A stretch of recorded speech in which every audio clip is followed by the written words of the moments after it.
Buckle up, boys. Time to go to work.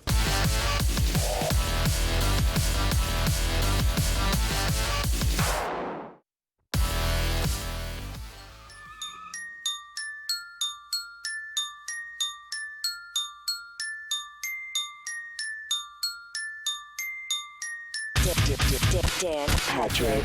Welcome to the Dan Patrick Show, bringing you the best in sports talk and covering the topics you care about. The bubble appears to be working for now. No, not that one. Would you take a punch from Mike Tyson for $1 million? Yeah, that one. That's what I meant. Absolutely. $1 million? It'll just be a blackout.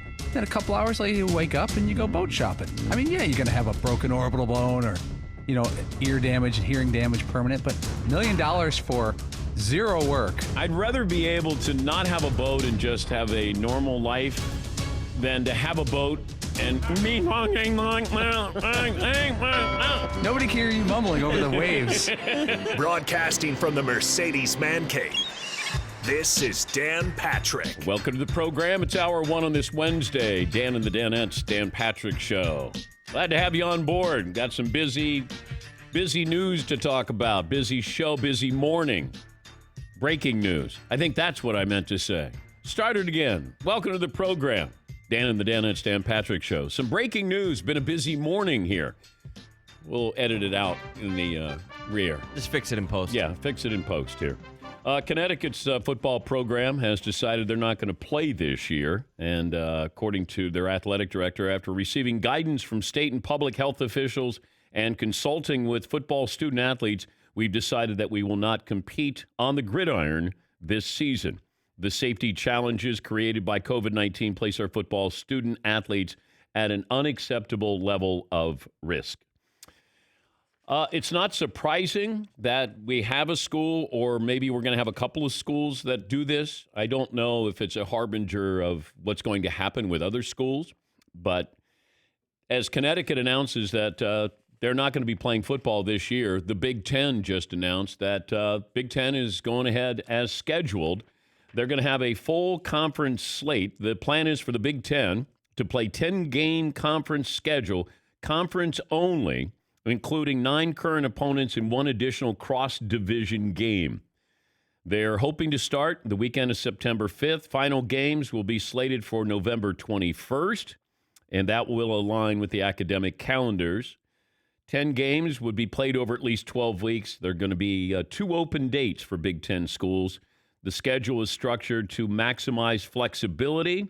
Everybody has a bye week, November 28th. They're still hoping to have the Big Ten title game as well. That would be the first week in December, and that'll be in Indianapolis. They could go as late as December 19th. Teams can begin preseason practices on Friday, August 7th, or earlier if permitted under NCAA guidelines there. So that's what's happening this morning in the span of the last 30 minutes.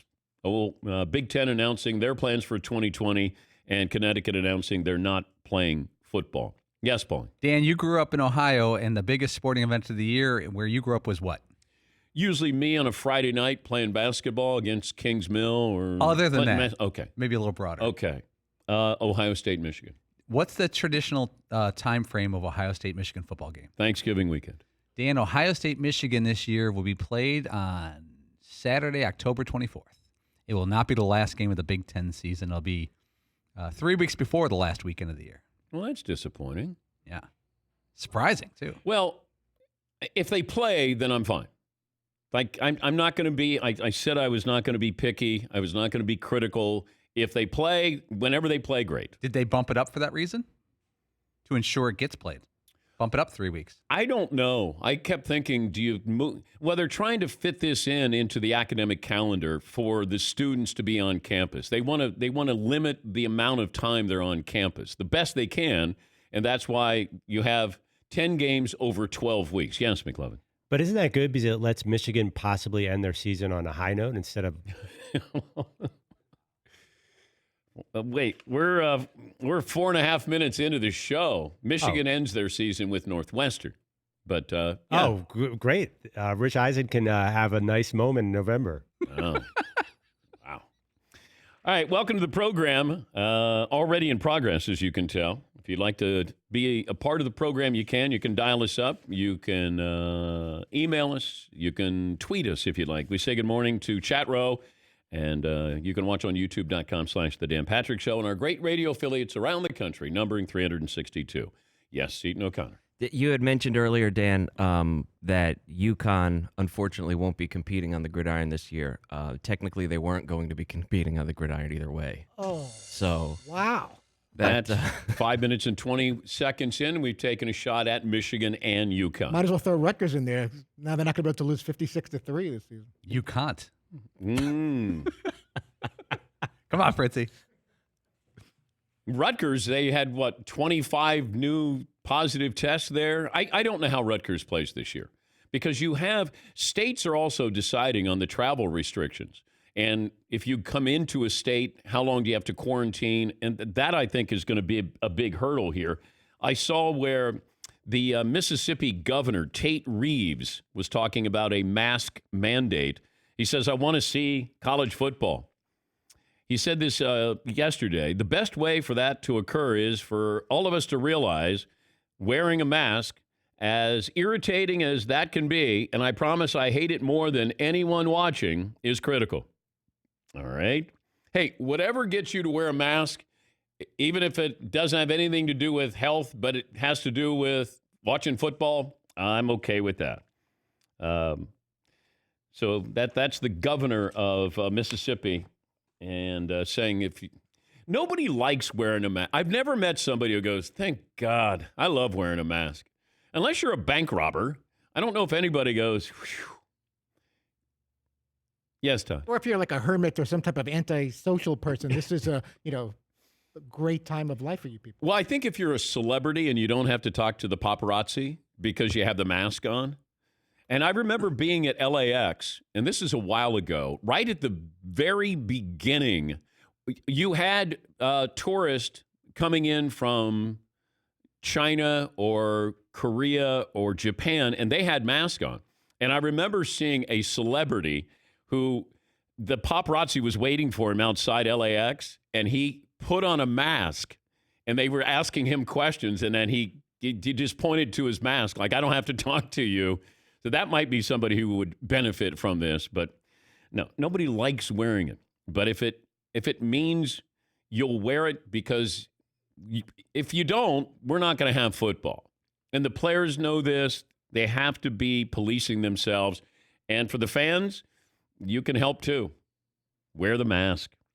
A lot could happen between now and the beginning of the college football season, but a couple of potential first-round picks have already decided to opt out of the season to prep for the draft. Now, first you had the Virginia Tech cornerback, Caleb Farley, and he is expected to be a first-round draft pick. Yesterday, the Minnesota wide receiver, Rashad Bateman, who's expected to be a first-round pick, said he's not coming back. If you're a Big Ten fan, you know about Bateman. He's a really good player and three-time Big Ten wide receiver. Also, I think he was the Big Ten receiver of the year. I don't know if we're going to see a big name opt out, and that would mean Trevor Lawrence or Justin Fields at Ohio State. If you've already cemented your status as a top pick, are you going to stay? Are you going to chance this, risk this? If there's unfinished business, then that might mean we're going to stay. Trevor Lawrence wants to win another national title, maybe a Heisman Trophy, same with Justin Fields.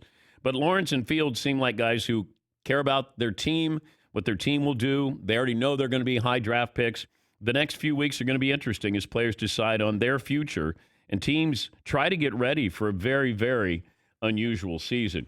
And that's what it is. These are strange times here. And somebody wants to opt out for whatever reason, that's on you. I understand it. It should be your choice. Hopefully you're not pressured in one way or another.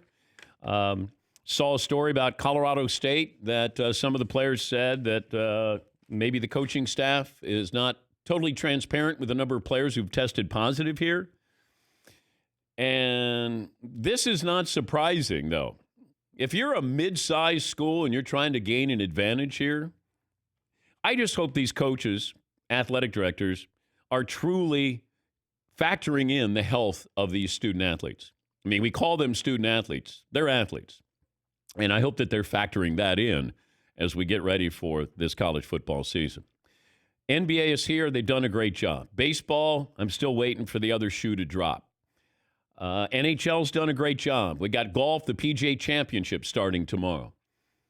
The NFL can do a better job creating their bubble than college football can. I'm really doubtful that college football can pull this off. You might start. I just don't think it's possible that you're going to finish. And the NCAA has an announcement today. I don't know what that means. Maybe it's about the fall championships. And I'm guessing we're still playing for a championship, having a Final Four, because there's so much money at stake. And let's face it, every one of these sports, I know they love to say, well, we need it. The fans need sports. We do. But the reason why these leagues are going to try to pull this off is the money. They need the money. We need the entertainment. They need the money. And that's why you're trying to see them pull this off. I mean, it's going to be an incredible magic act. It really will be. Penn and Teller are going to be envious if college football is able to pull this off. And you don't have a leader. At least I have Adam Silver, or I have Roger Goodell, Gary Bettman. They've done very good jobs here. But with college football, Mark Emmert, he reminds me of the traffic guy, that at school. Like, he's not official, but he acts official. Like, he's got a badge, but it's not really a badge. He doesn't get a gun. He gets a walkie-talkie or something, but he can get you from point A to point B, but that's about it. I don't think you're getting arrested if you don't listen to him. But, that's part of the problem with college football is who is running college football. And as much as we want to say the Power 5 conferences, it's everybody for themselves right now. But we're going to try to get this started. Players going to be reporting, and here we go. But UConn has decided not worth it. And you know what? Connecticut has come out of this. Connecticut was a hot spot. And, one of the first places where you had an outbreak in Westport, Connecticut. And it feels like Connecticut's done a pretty good job here. Now, that might be the governor saying, yeah, and we want to continue to do a really good job here. We don't want to, be strident in protecting everybody in the state for 4 months and all of a sudden go, hey, let's play football. Because that is the philosophy, the mindset of some of these schools, some of these conferences. And Connecticut saying, no, we're not going to do it. Rutgers with travel restrictions, I don't see Rutgers being able to play football in the fall. Yeah, Paul. There's also an article on ESPN today where they went through all the different college football programs and how many have not issued any directive about fans in the stands. So not only are they working on schedules, there's a lot of college football programs that are still anticipating having crowds as of right now. Yeah, I think that they're waiting until the last minute. You want to give the impression, hey, we tried. But I do think that some schools will have fans in the stands. I do. And I don't think the NCAA can tell you whether you can or can't. This is a state by state, it feels like. The governor is probably going to be involved in it. And what governor wants to say to his constituents, hey, we're not going to have fans in the stands? No, you don't want to be that guy who says that. But some states are going to be different than others as far as what they're allowed to do, not allowed to do. But a lot of this has to do with the travel restrictions or when you come into a state, quarantine. And there's an honor system that goes on in some states where they want you to be honest with where you've been. Did you quarantine? Have you been out socially? So it's ever evolving here. Yes, Fritzy. Now, if you're the parent of a college football player, does this UConn, I know they're not Alabama or Ohio State, it's a smaller level, does that sway you in any way if you're on the fence about whether you're going to let your kid suit up this season? What do you mean? Seeing this news of UConn canceling their season, if you're a parent on the fence about whether you should let your student athlete play college football, does that do anything to sway you one way or the other about letting them get out there? I don't think anybody going to Alabama or their kid going to Alabama is thinking about what happened at Connecticut. I don't think, people aren't really thinking about Connecticut even during the season when they are playing football. Safety precautions, okay. You're going to have smaller schools who are going to cancel their football schedule. That's going to happen.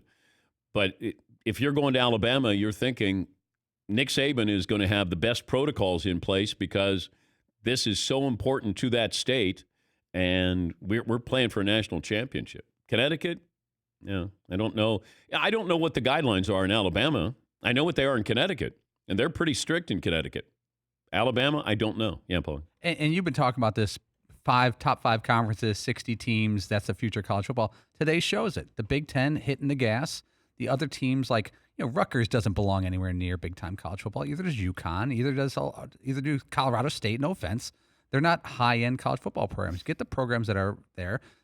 Get those five conferences together. Start paying the players. Get it. That's the future. Yeah, I feel like the Power Five is the future. I just don't know about the financial aspect of it. But I do think you will be treated more as a pro in waiting, maybe a semi-pro when you're in the Big Five conferences. Yeah, see. But the teams that would be in those Big Five conferences, like the Michigans and Ohio States and Alabamas, they're the schools and teams that can weather these storms. Where they're not really worried about budget and infrastructure and things like that. And the number of players that they're going to be able to have. Yeah. Because I don't know if you can petition the NCAA and say, can we open this up? Can I have 15 more walk-ons? Come on. Because we saw this with baseball where they added 30 minor league players to the 30-man roster for the major leagues. All right, this program is brought to you by LegalZoom. We're all faced with new challenges these days. If you need legal help for yours, count on LegalZoom. You can start online. Network of independent attorneys can provide advice when you need it the most. And since LegalZoom isn't a law firm, you don't have to leave your home. Visit LegalZoom.com today for more information. All right, the opt-out day for the NFL is tomorrow. Mike Florio from Pro Football Talk will join us coming up in an hour from now. Phone calls are always welcome. McLovin, you're sitting on a poll question. I am. Okay. But I'm not going to tell you right now. Oh, you're going to have to wait 6 minutes. That's a tease. By the way, we had a power outage in Connecticut along the eastern seaboard, as they like to say. And I think everybody lost power except for McLovin. You didn't lose power, did you? No, I did not. All right. Yeah, it was one of those. My wife goes, well, what are you going to do? And I said, I think I'll be okay. I sat down in the basement in the dark by myself, smoked a cigar, and had a little tequila on the rocks. And my wife walks down with a flashlight, and she goes, that's so sad. I said, no, it's nice. It's my normal night. Get around 7:15, 7:20, get down there, watch the beginning of Entertainment Tonight with Kevin Frazier, watch a little basketball, Maine Cabin Masters, building off the grid. That's it. Barnyard Builders, some baseball. My boy Dustin May of the Dodgers. I was going to be okay. Although I didn't get to see anything last night, but I just sat down there, and as the great Gary Allen once sang, smoke rings in the dark. And that was pretty much me last night. Yes, Paul. McLovin he didn't lose power. He gained power last night. He was holding over us. He's texting about what he's watching, what he's doing. He's like, I got Wi-Fi. He was having fun with it. The guy I was worried about was Fritzy because he was starting to panic because he was walking around the neighborhood. He was going door to door, see if he could use their internet. I was moving my phone around to the clouds, trying to find any kind of signal at all for just something. I can't get it. I can't get anybody. I said, it's okay. I walked for blocks, and then we drove like all over every friend, acquaintance that might have some kind of generator or backup Wi-Fi system. Fritzy called me, and I go, what do you want? You did say it like that. I know, I did. That hurt my feelings a little bit. And I said, what do you want? Like I was interrupting you with your flashlight and your tequila. You were. Yes. Just in case you didn't get my text saying that I have no way to communicate with you guys. Okay. That's always so weird when somebody's like, hey, guys, like, they send you a text message and they're like, hey, just FYI, got no way of communicating here, so I'm going to be down for a little while. I'm like, how did you text us that then? No, because a couple of my How'd texts, you text us that stuff? A couple of texts came back that said not delivered, and then sometimes they said it didn't. It gave you a green thing, and then there was like Todd, a did blue. you drive around to those houses, or did your wife drive you around to those houses? My wife was driving while I was panicking next to her, trying to see if I can get any kind of signal with my phone. Why would you think that the neighbors would have some type of magic Wi-Fi? Because we had a couple of friends up the road that I know had generators, but even with the generator, they still weren't getting anything because it was the cell phone towers, which has nothing to do with if you have a generator or not. But I couldn't accept that. I can't imagine how panicked you were because you're connected. You have to be connected. She convinced me to call you, Jed. You could blame my wife. I'm like, I can't book any guests. I can't contact anyone. I don't know what to do here. I was like, So I don't know what I'm supposed to do. So she said, call Dan if you're that worried about it. Just let him know that you have no power. So at 9, 10, 11 o'clock at night, if they thought that you've been working on things for hours and you couldn't, if that makes you feel better. Yes, so then I Eden. call you and then you give me, what do you want? Yes, Eden. I can't contact anyone. I can't book any guests. I better call Dan to tell him. Your phone worked and your texting worked. The phone initially didn't work, and then I found one spot in the kitchen where I got through to Dan. But I better text the guys to let them know I can't send any text messages. but making a phone call is very different than I wasn't receiving or being able to send any kind of emails or anything. But I eventually was able to get a signal to at least call you to let you know the guest list might be slim. Thank you. Thank you. I don't know if this is true. I'm going to wait. No, this has nothing to do with Fritzy. There's a weird new rule in the Big Ten. I don't know if this is true or not, but I trust the reporter on it. It's one of those where you go, this is mind-boggling. What is going on? That's a great tease. Eat it, Greenie. It's 21 after the hour. We're going to take a break here. We're going to come back on the Dan Patrick Show right after this. Full Sail University, full speed ahead on your broadcasting career. You can get a degree in sportscasting. Not communications like I did, or journalism, or broadcasting. It's sportscasting. And it's a bachelor's degree. You can get it online or Full Sail's campus in Orlando, Florida. You're going to learn all the aspects from being in front of the camera, behind the camera, podcasting, radio, everything in between. And one of the reasons why I partnered with Full Sail is their approach to education. It's hands-on learning, and they have immersive projects, and the faculty has real-world experience. In fact, the faculty that we have at Full Sail University teaching you sportscasting will rival any other faculty in America. In fact, it's better than any other faculty teaching this in America. I'm that confident because there are people who have been on camera, producers, directors, and they've worked at networks. They worked at ESPN with me. At Full Sail, earn the bachelor's degree in about half the time, as short as 20 months, and you can choose to earn your degree online or on campus in Orlando. To learn more about the Dan Patrick School of Sportscasting, go to fullsail.edu/Dan Patrick.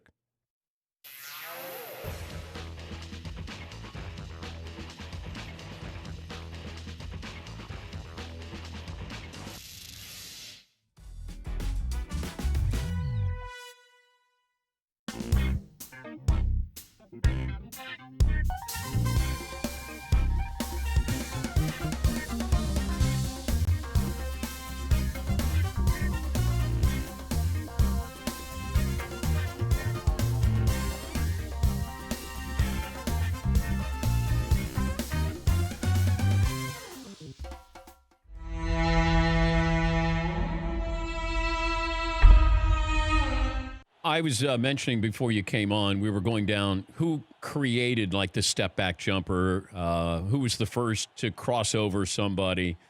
Kareem's skyhook, nobody's been able to emulate there. The dream shake and Kevin McHale on the low post. So the originator, Dirk Nowitzki, came up with a shot that was unique to the game. The Euro step with Manu Ginobili. Any other ones that you think of? And if you could have come up with just one on your own and invented it, what would it be? I'm just freestyling here, and I'll get to what I could come up with. But, Dan, Manu Ginobili wasn't the first person to do a Euro step. It's like a lefty move, like a slide step. It got attributed to Sharunas Marciulionis because he was an international player. Kareem Abdul-Jabbar, classic trademark skyhook. What about a guy that played basketball with his tongue hanging out? That's trademark Michael Jordan. Well, okay. Who did Hardaway come up with the crossover, or did Iverson? Well, Tim Hardaway was considered a killer crossover. That's really tight, really concise, between the shoulders, not wide, between the legs, and crossover. Allen Iverson came more with the looser, new era, could be possibly carry, the ooh and ah, that a lot of young people do that move now, but then miss the shot, but still are excited that they, quote unquote, broke someone's ankles. So, in the history of the game, so many trademark shots. And Dirk, while will get credited, and rightfully so, as an all-time great with the one-leg shot, I actually saw Karl Malone doing it as well. I don't think he gets a lot of credit for that. Mm-hmm. So those are things that come to mind. Magic's trademark no-look pass. Jimmy Walker, my biological father, along with the big old spin move and putting players on their hip. Earl Monroe. Wilt Chamberlain has his own record book. Okay, literally, anytime a guy averages 50 and 25, and then the rest of the world complains, and he goes out and leads the league in assists while playing all 82 games. And we're not even talking about the numbers he said he put up off the floor. That's the high scorers of any video game. So, like, there's so many great players. Who came up with the step back, though? Who came up with the step back jumper, the first person? I feel like that was a move that, like, that's like a basic workout move. That's like saying who came up with the jab step. Like, it's not like George Mikan was the first person to do, like, the interior hooks type of thing. But, like, that's a fundamental basketball play. Jab and or off dribble to step back. It's something that predominantly you see lefties do. And the same thing with now what's called a Euro step. How about runners and floaters? Those are trademark moves as well in today's game that used to be considered bad shots, not as giant killers.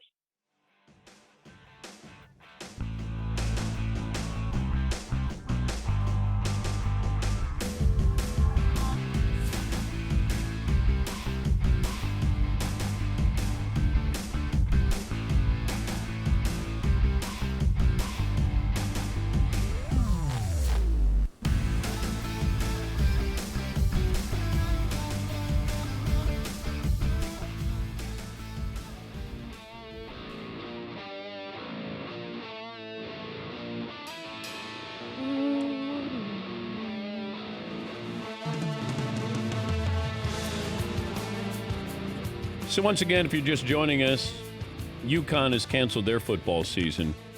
But also, I don't even know what the name of the conference is. Is it like AAC that they're in? Are they independent? They were Big East, but they actually got canceled by, they have quite a few ACC teams on their schedule. So they had already canceled because the ACC was not going to play out a conference. And then the Big Ten is going to play a 10-game conference-only schedule, including 9 current opponents in one additional cross-division game. And they hope to start September 5th. And they hope to have that Big Ten title game first weekend in December. And they can push that back to December 19th. A lot of contingency plans in place here. I mentioned that there's a rule. I don't know if this is real or not. Now, Brett McMurphy, who is as connected as anybody covering college football, just sent this out. He tweeted, weird new Big Ten rule this year. Team that has been most recently quarantined gets the choice to receive the opening kickoff or defer to the second half. Okay. Fritzy, can you reach out to Brett McMurphy just to say, is this real or not? We have not heard back just yet. Okay. Who thinks that this is real? The Big Ten rule this year, the team that has been most recently quarantined gets the choice to receive the opening kickoff or defer the second half. Yes, Todd? I think it's silly, but I think it's real, at least the way the tweet is worded. You know, I'm buying into that being like a real thing. McLevin? I wish I hadn't said it out because I realize now it's a joke. I think. Yeah, I was going to say, this seems like a joke. But although I just checked it out, so they've changed, all the conferences are announcing new coin toss rules to minimize exposure. Oh, gosh. So maybe. See, you know, that I don't like that if Brett McMurphy's joking, on the heels of the Big Ten sending out their information here, and as much respect as I have for him, I assume that this is real, even though it sounds like it's crazy. Just the fact that the Big Ten announced what their schedule is going to be, and then you put this out on the heels of that. Yeah, McLevin. I did check. It's like, it really is Brett McMurphy on Twitter. You know how like the fake Adam Schefter gets? Yeah. I think it's him, and I think he's joking. Okay. Yeah, Paulie. until about 30 seconds ago, I thought he was joking, but the way he worded it, and in the time we're in right now, I think he is correct in reporting something. I think it's shocking that a team would get a bonus for being quarantined. That would be, why don't you bonus the team that's not quarantined and doing things the right way? Yeah, being smart. Yes. Yeah. What if neither team had been quarantined? Then I think you have a coin toss. I mean, there's no way that's real. Yeah, I'm surprised. If that's real, I'm surprised. I thought it was a joke, and then I thought back for a second that that's something that a dumb conference commissioner would do to appear to be sympathetic to the situation. Yes, Todd. And I was looking for like an LOL or an eye roll or a laughing emoji, but that wouldn't clear it up either because that could just be his reaction to a bad rule that he's still stating as fact. This program brought to you by Mercedes-AMG. Be prepared for whatever comes your way. The all-new GT four-door coupe. Because life's a race, visit your local dealership for a test drive today. If you miss any interviews this week from the Mercedes-AMG Man Cave, go to danpatrick.com. Watch and listen from inside the Mercedes-AMG Man Cave, Mercedes-AMG driving performance. Did you reach out to Brett McMurphy? We have. Okay. Still trying to find All right. Thank you, Todd. McLevin, poll question today is what? Okay, if you were a college football player who thought you were going in the first round of the draft, would you play this season? Kind of one of the big questions of the day. You're really pretty sure. I know a lot of guys, it's a toss-up where you are, but you think you're probably top 15. It would depend on who I'm playing for. If I'm playing at Clemson or Alabama, Ohio State, somebody who has something else to play for aside from, hey, I'm just going to play and then I'm going to go to the combine, get drafted in the first round. You know, Trevor Lawrence wants to win another national title, wants to win a Heisman. Justin Fields wants to prove that he's better than Trevor Lawrence. There's a lot more at stake for some of these players, certainly the quarterbacks at those universities. But if you're playing for Minnesota, you're playing for Penn State, you're playing for whatever school that might seem secondary to those who are going to be playing for a national title, I understand it. I just think they're not going to know until they get there. And is it worth going through all of this? And it might not even happen. You know, it has the feel of Charlie Brown and Lucy. Like Charlie Brown is always ready to kick that football, and Lucy keeps pulling it out from underneath him, and he always whiffs on it. This feels like a Charlie Brown setup of, looks good. Snap looks good. The hold looks good. And then Lucy takes the football away. That's the feeling I'm getting here. Todd, it must be important you've raised your hand twice in the last 10 seconds. We just heard from Brett McMurphy, so I'll let you guys guess whether this is a joke or a real new rule. Now, can he call in? I will find out. Yeah, if we want him to see if he reveal wants it. to call in. Okay. I think it's a joke, but the fact that it's on the heels of the Big Ten announcing their conference schedule, Fritzy thought it was real. So let's see if Paulie thought it was real as well. Yes, McLevin. Do we know anything about his sense of humor? I have no anyone idea. had a beer with him and know what he's like? I don't know if he's a laugh-a-minute guy. I have no idea. We've had him on a few times, and he appears witty. I think he's got a little snarky guy. Okay. All right. I watched the highlights since I couldn't watch the games last night. Watched this morning the Clippers game against the Suns. There's a real race going on right now. I mean, I find it really entertaining. Spurs playing well. Suns are playing well. Memphis trying to hold on for dear life. Who else is? Portland is in there as well. Portland beating the Celtics. Carmelo looked good last night. Yes, McLevin. These are your teams. This is your little bracket. You got your Kings and De'Aaron Fox. You got Devin Booker. These are the guys you talk about all the time. Okay, before this storm hit yesterday, I'm in heaven. I'm watching the Mavs against the Sacramento Kings.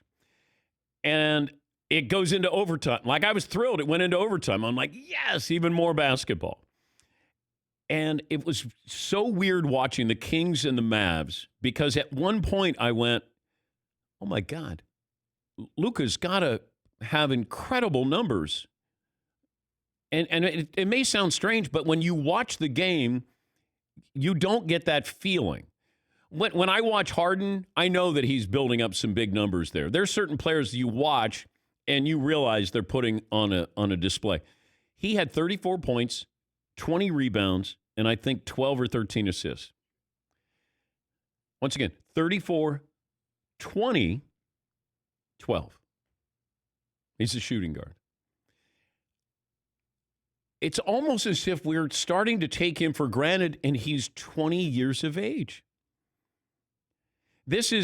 Nobody's put up these kind of numbers in a game since I believe Kareem did back in 1986, something like that.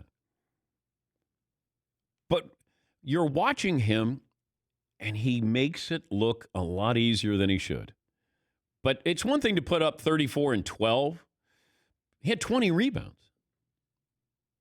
And I know a lot of guys are putting up big numbers here, but I was watching Luka, and I'm going, what am I doing here? Like, I'm watching Sacramento and seeing if Sacramento has any life here.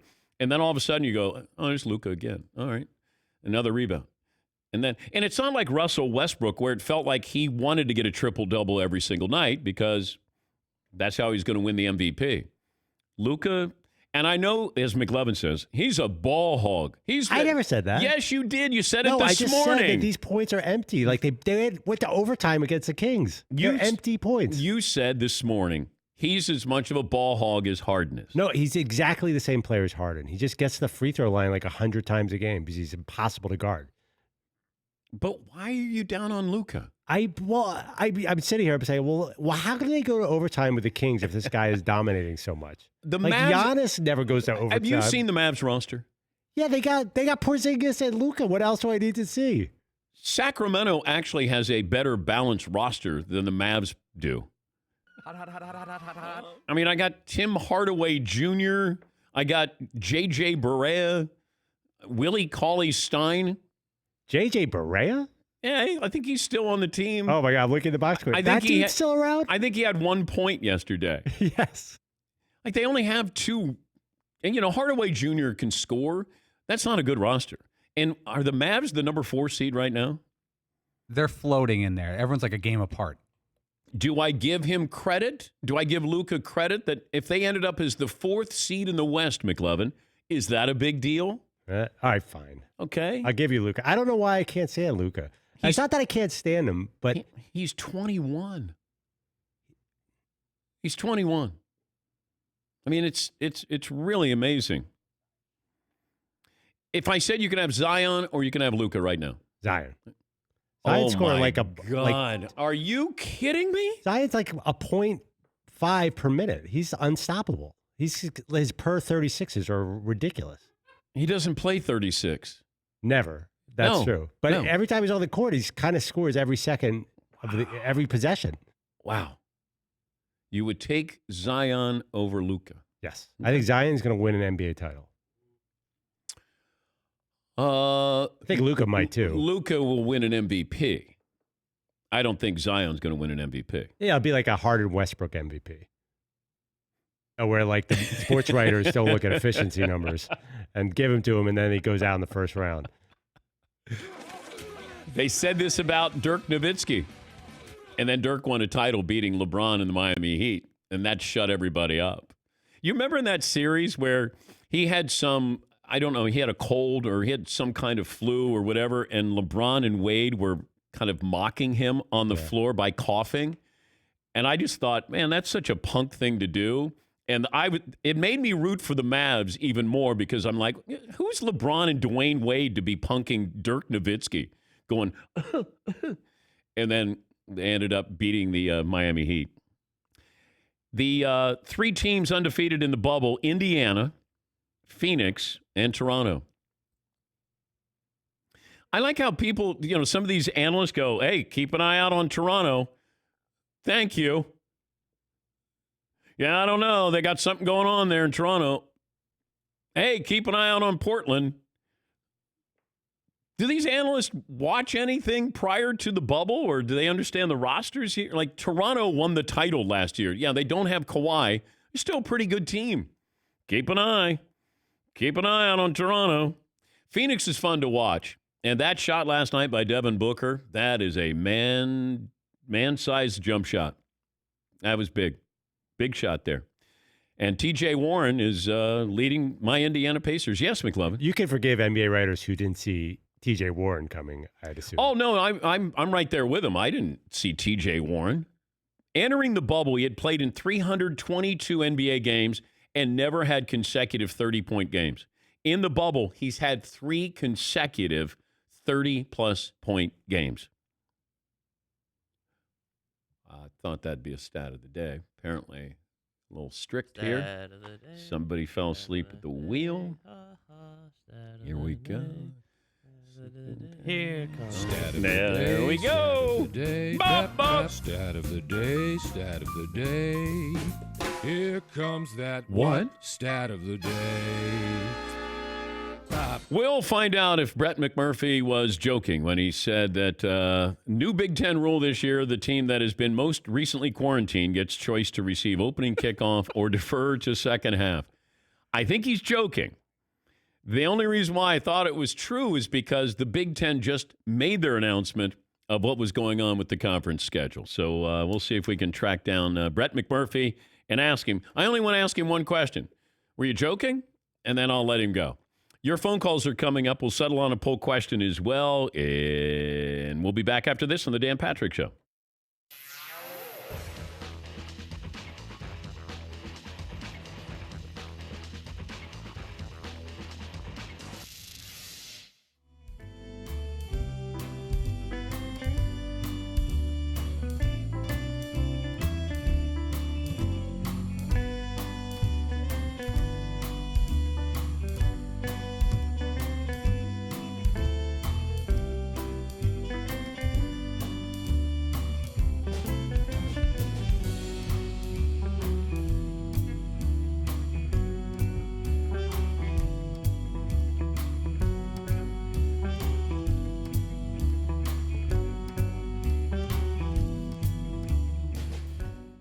Guys, we all had power outages with the big storm last night. Now, I have a picture from each of the Danettes' experience that kind of summarizes their night. I'm going to start with mine first. Look at this lovely picture. Wow. Oh, that's sweet. In the kitchen, some lights, some games. The wife and kids are playing a little board game. It's idyllic. It looks almost like we're having fun. I wish there was audio with this because they're arguing at the top of their lungs over the rules of this game. And I thought there was going to be a fist fight between that group of people. I had to distance myself. But the picture in 20 years will be lovely. Next one. Todd sent this one in. Todd, this happened to your house? Did not happen to my house, but a neighbor's house. A few. That's a picture of a neighbor's house? It's a what's similar look to a neighbor's house. It wasn't the exact. Oh, house. a stock photo of stock photo of what happened to a house about 4 or 5 houses up the road from us, down our street. That's awful. And it's just trees were all over the place, and the roads were blocked too around our house. Glad you made it. Now, McLovin? So this is an example. So the sun was out and the wind was still going 90 miles an hour. 90. Or whatever. Well, actually, yeah, because the way the buildings form these tunnels. Like, it's so strong that cushion is almost going to topple over. So I was rushing home because I was like, dude, there's a couch on our deck that I was like, if I don't pin that down, that thing's going overboard. I would say it was hurricane strength winds. What's that, 50, 60? It was close. And it was sunny, which was so weird. I don't know if you very guys had strange, that. yeah. At the end, it was like, am I in like some weird movie? Now, here's Seton O'Connor. I don't know what's going on here. Let's see if I can get this going.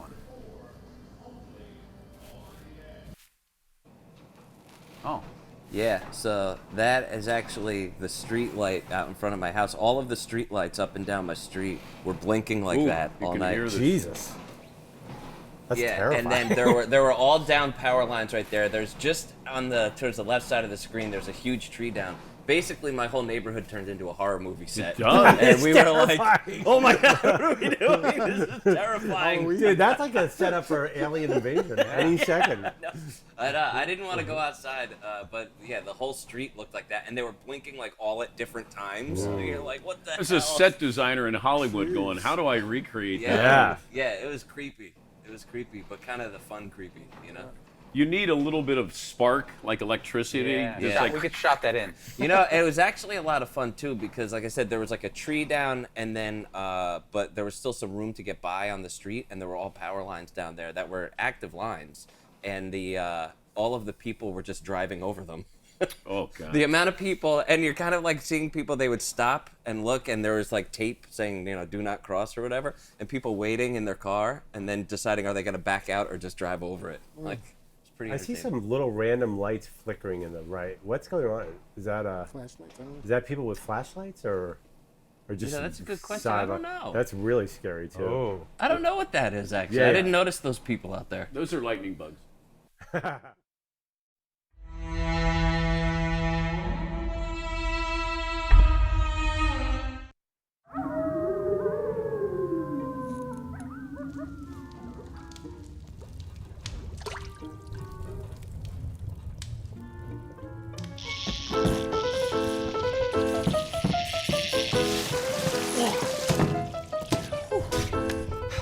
What's up, DP? Hey, Paul, glad you could make it.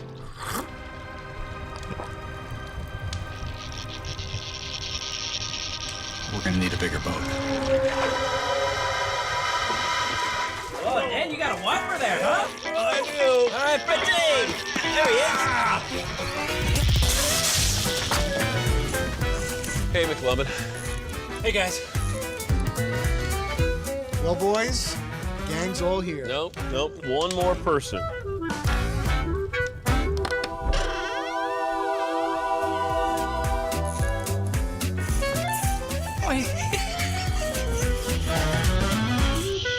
Oh, look who's here. Now that's a keeper. Dan, next time, how about a limo?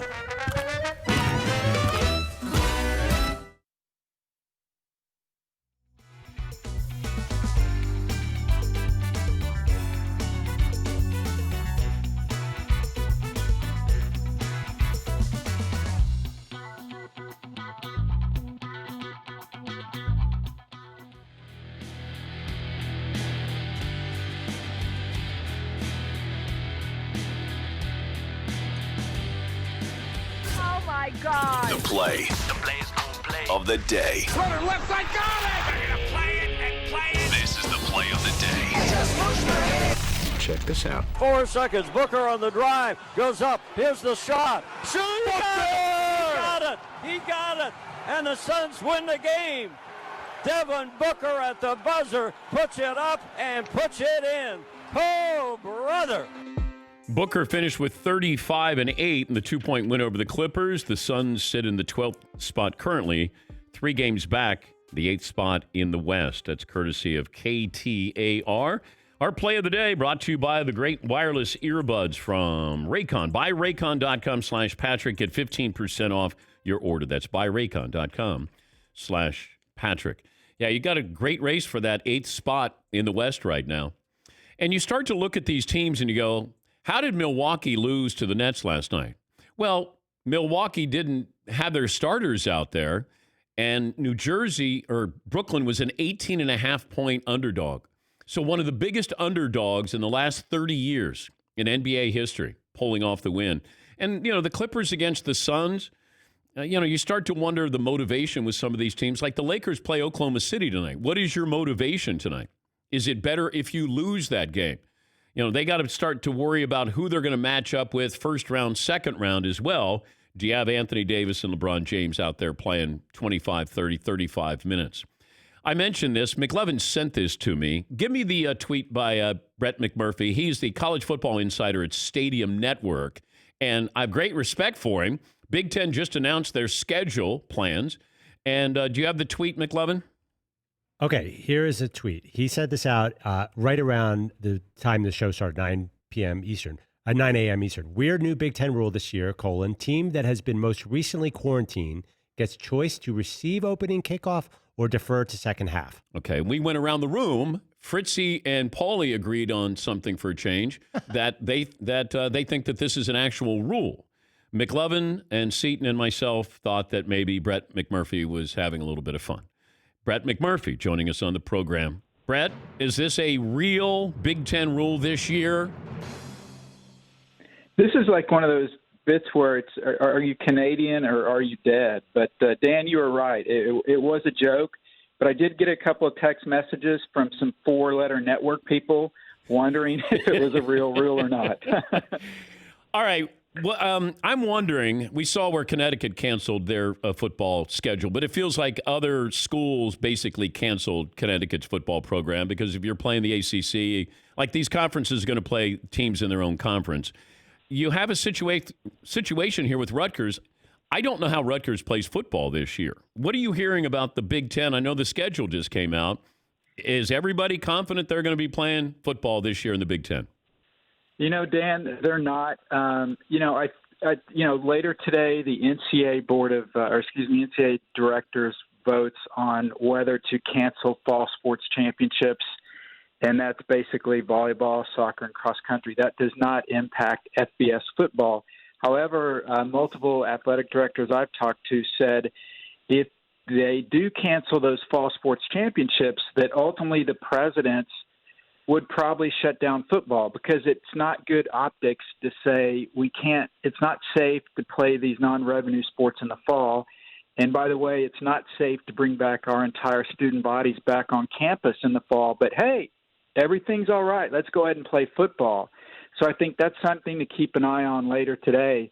And, people that I've talked to, again, this isn't definite, but they believe, ironically, the Big Ten would be the first one to shut it down. And Kevin Warren, their commissioner, even today said that, look, the schedule's out, but if we're not 100% certain on the safety and health of this going forward, we will not have a season.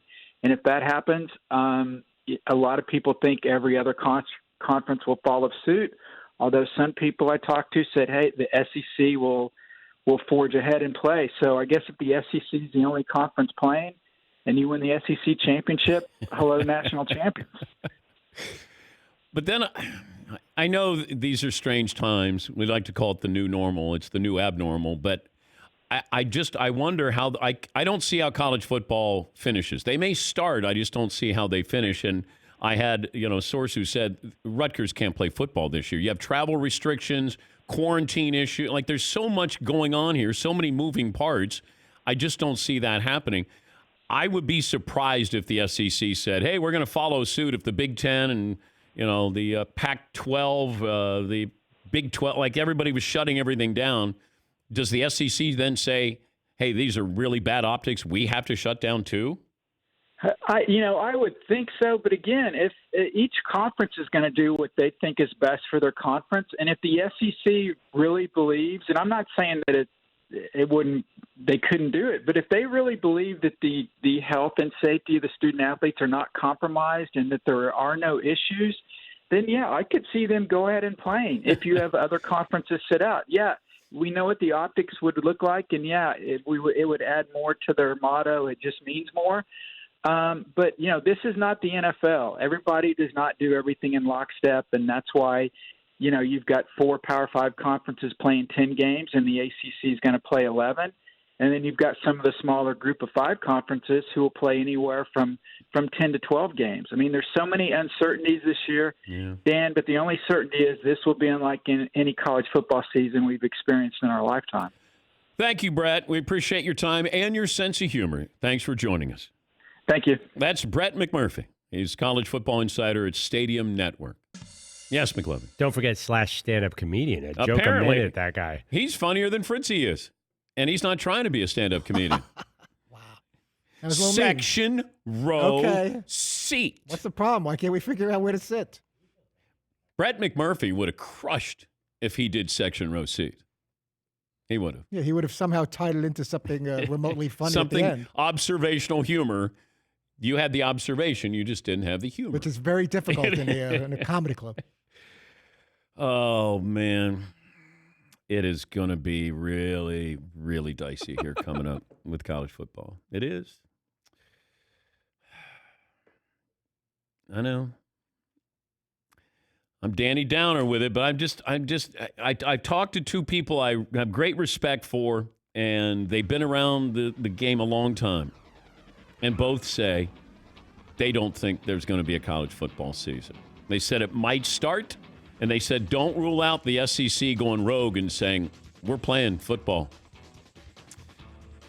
Opt-out day tomorrow for NFL players, if they're going to decide whether they're going to play or not. We'll talk to Mike Florio about that, a few other NFL items as well. 1 hour in the books, 2 more to go. Dan Patrick Show.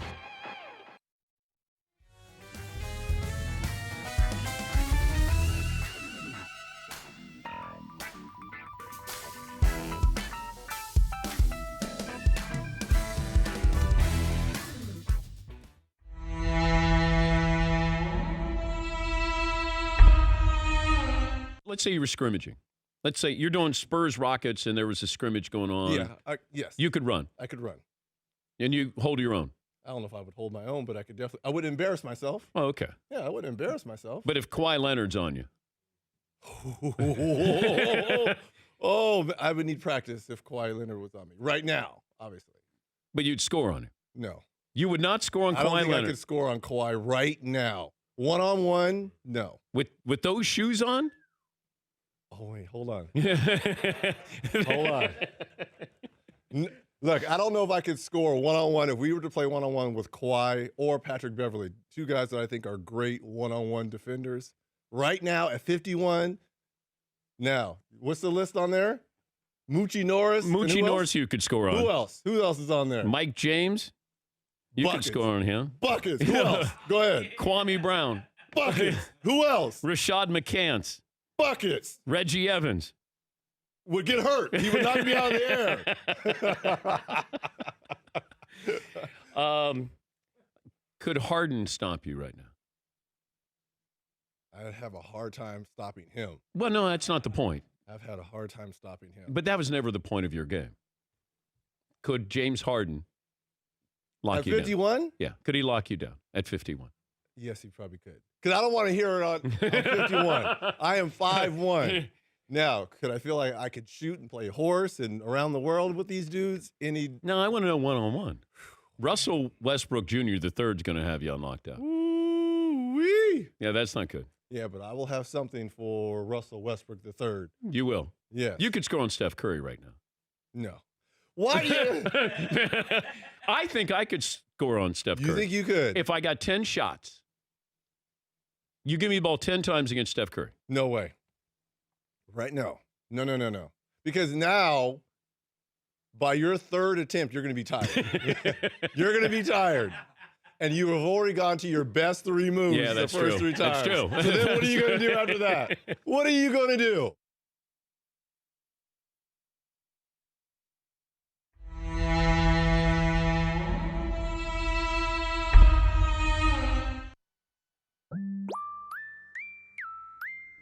Oh, God, I got to wake you guys up. What a night last night. Fritzy, come on. We got to go. We got a show to do. Come on, Lo, get out of bed. Oh, my God, you don't have anything on underneath. So? You just have beads on. I always go commando. Oh, God, not the first thing in the morning I see. Oh, God, Seton, come on, let's go. Oh, you got empties. Oh, you got a black eye. Oh, my God, come on, let's go. What the hell? God, can somebody be ready? McLovin, I think you're dressed to go. Come on, let's go. Oh, God, that's creepy. Oh, God. Oh, my God, are those bare pajamas with footies? Oh, come on, you guys. Paulie, come on, let's go. Wake up. Wake up, Dan. Wake up. Oh, my God, Arch, I had the worst nightmare. I dreamed I left ESPN. I threw my career away, and I was working with these 4 guys called Danettes, and... Well, you did. But hey, get over it. It's Super Bowl week. It's showtime. Let's go. I did?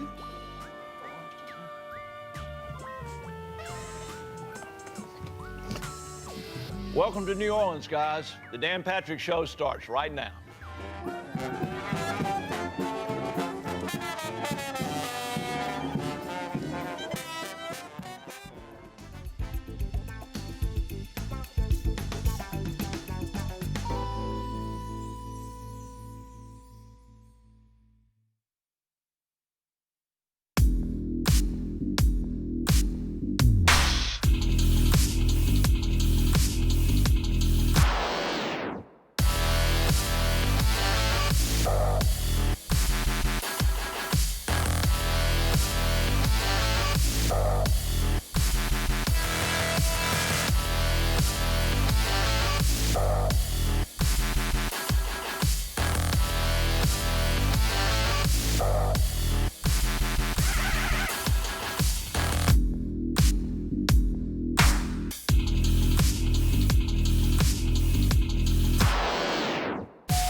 Buckle up, boys. Time to go to work.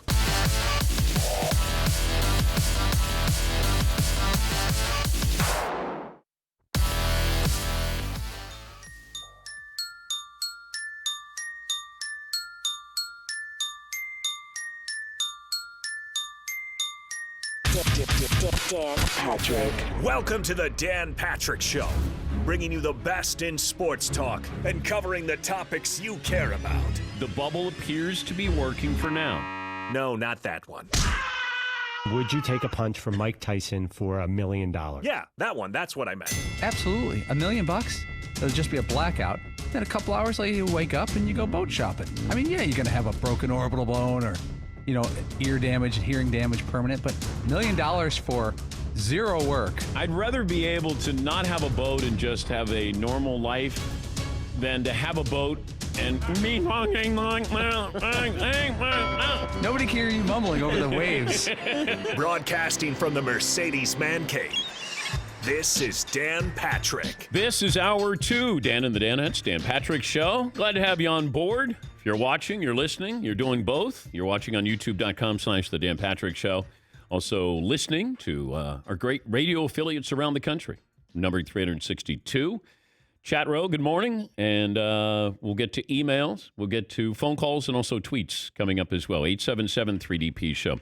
The news this morning that broke, Connecticut's football program will not be playing this year.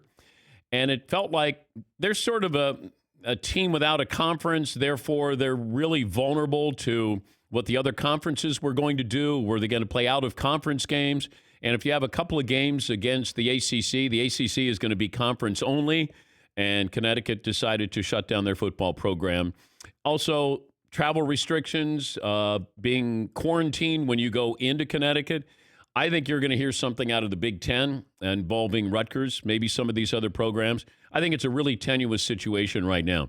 This is where we've said, well, football's got time. Football does not have time anymore.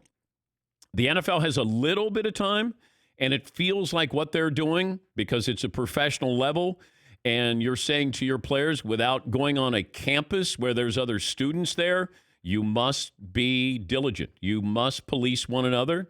And the NFL is probably going to start on time. College football may start. I just don't see how it finishes.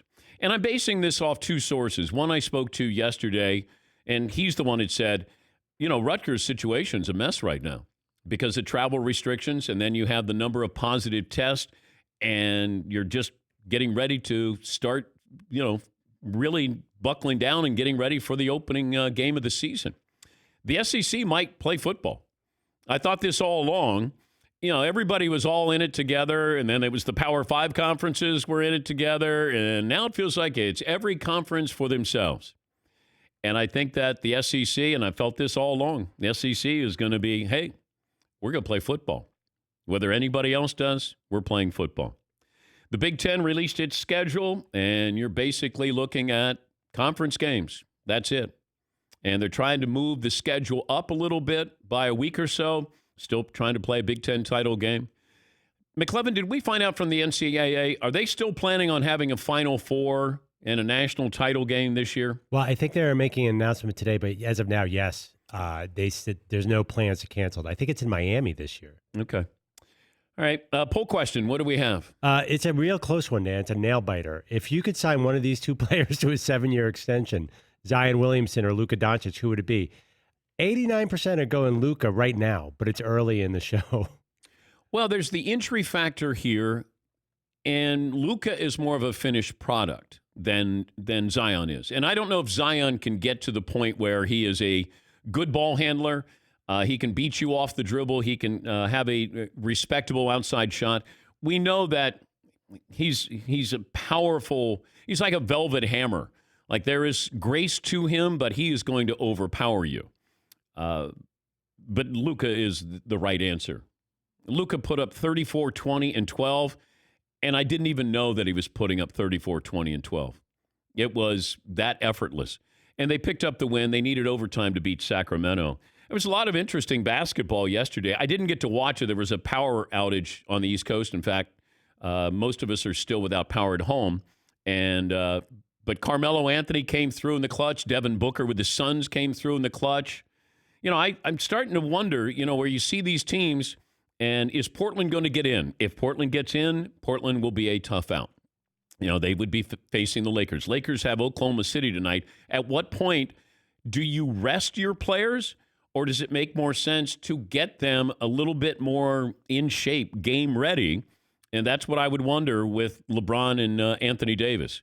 And that's going to be the decision for Frank Vogel. How much do you play them against Oklahoma City? You've clinched the number 1 seed in the West.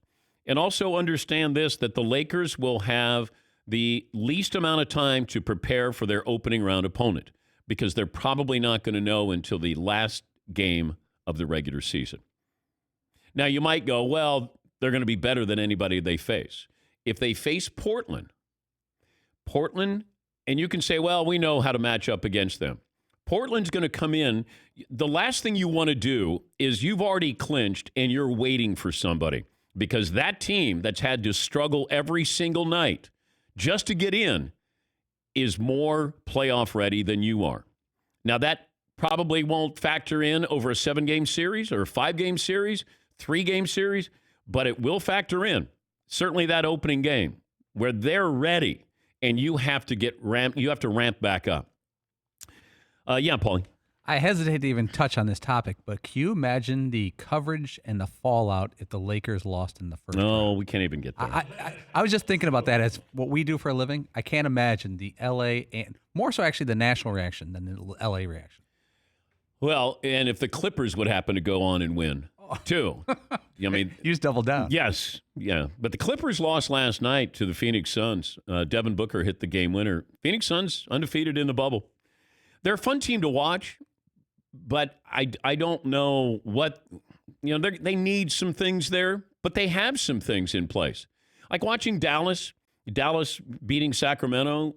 Luka was great. Porzingis is really good. I mean, they're starting what could turn out to be an unbelievable tandem. We look back in history that used to be you could have a big 3. You had 3 players. And then now it's 2 because can you afford to have 3 big personalities, big paychecks on there? And you have, a big, great tandem here. The possibility with Porzingis and Luka could be one of those that we look back on. Luka has 16 triple-doubles this season, most in the NBA. LeBron and Nikola Jokic are tied for second with 13. Nobody else has 10 triple-doubles so far this season. Yes, McLovin. Oh, that's you mentioned Jokic, another guy with big empty stats. Wow. Oh, wow. Who is good in your world? Is that a European thing to have huge regular seasons and bow out in the first 2 rounds? Wow. Yeah, last I looked, Manu Ginobili and Tony Parker did pretty well when they got to the postseason. Yeah, but for every one of those, there's a joker and Okay, who are your top players then? Who fits your criteria? Because you said to me this morning... LeBron James. Okay, aside from LeBron. If I remove LeBron, because you said, Luka's a ball hog, just like James Harden. I didn't call him a ball hog. Oh, my God. Do I have any witness from the congregation here? No, I said he like Harden. He just gets to the line like 25 times a game. He's shooting like 18 free throws a game. You've called him a ball hog before. Okay. So in my opinion, there's 3 elite players and there's a cliff off after that. 4. A drop off, okay. 5. I think Durant is there. I've never heard cliff off before, but I think it's LeBron, Durant, Curry, Giannis, and Kawhi. Maybe Fred VanVleet. But the guys who shoot like 50% from the field, that's like the key. You got to hit all your shots. Like LeBron is so good. Okay. Not guys like Harden and Westbrook who score a ton but shoot a lot. Okay, so you got LeBron, Kawhi, who doesn't play, all the games in the regular season, but that's who you want. Giannis, okay. And Durant and Curry when they're Curry when they're healthy. Okay. If you don't want to put Luka in that category? He's young, obviously. Like, I'm not sure it's fair yet. Yeah, I don't think is Luka ready to take that next step already? But he's in the top 10. Anthony Davis is in there. Luka's in there. Sorry, I got to add Anthony Davis. Yeah, Anthony Davis is great. But yeah, I'm not trying to push Luka into a category that he may not belong yet. I'm just saying what he's doing at this age, you can go down through history. You're hard-pressed to find somebody who's doing this on a night-in, night-out basis. Now, you might say, boy, he's a ball hog. Okay, what other ball hogs are putting up 34, 20, and 12?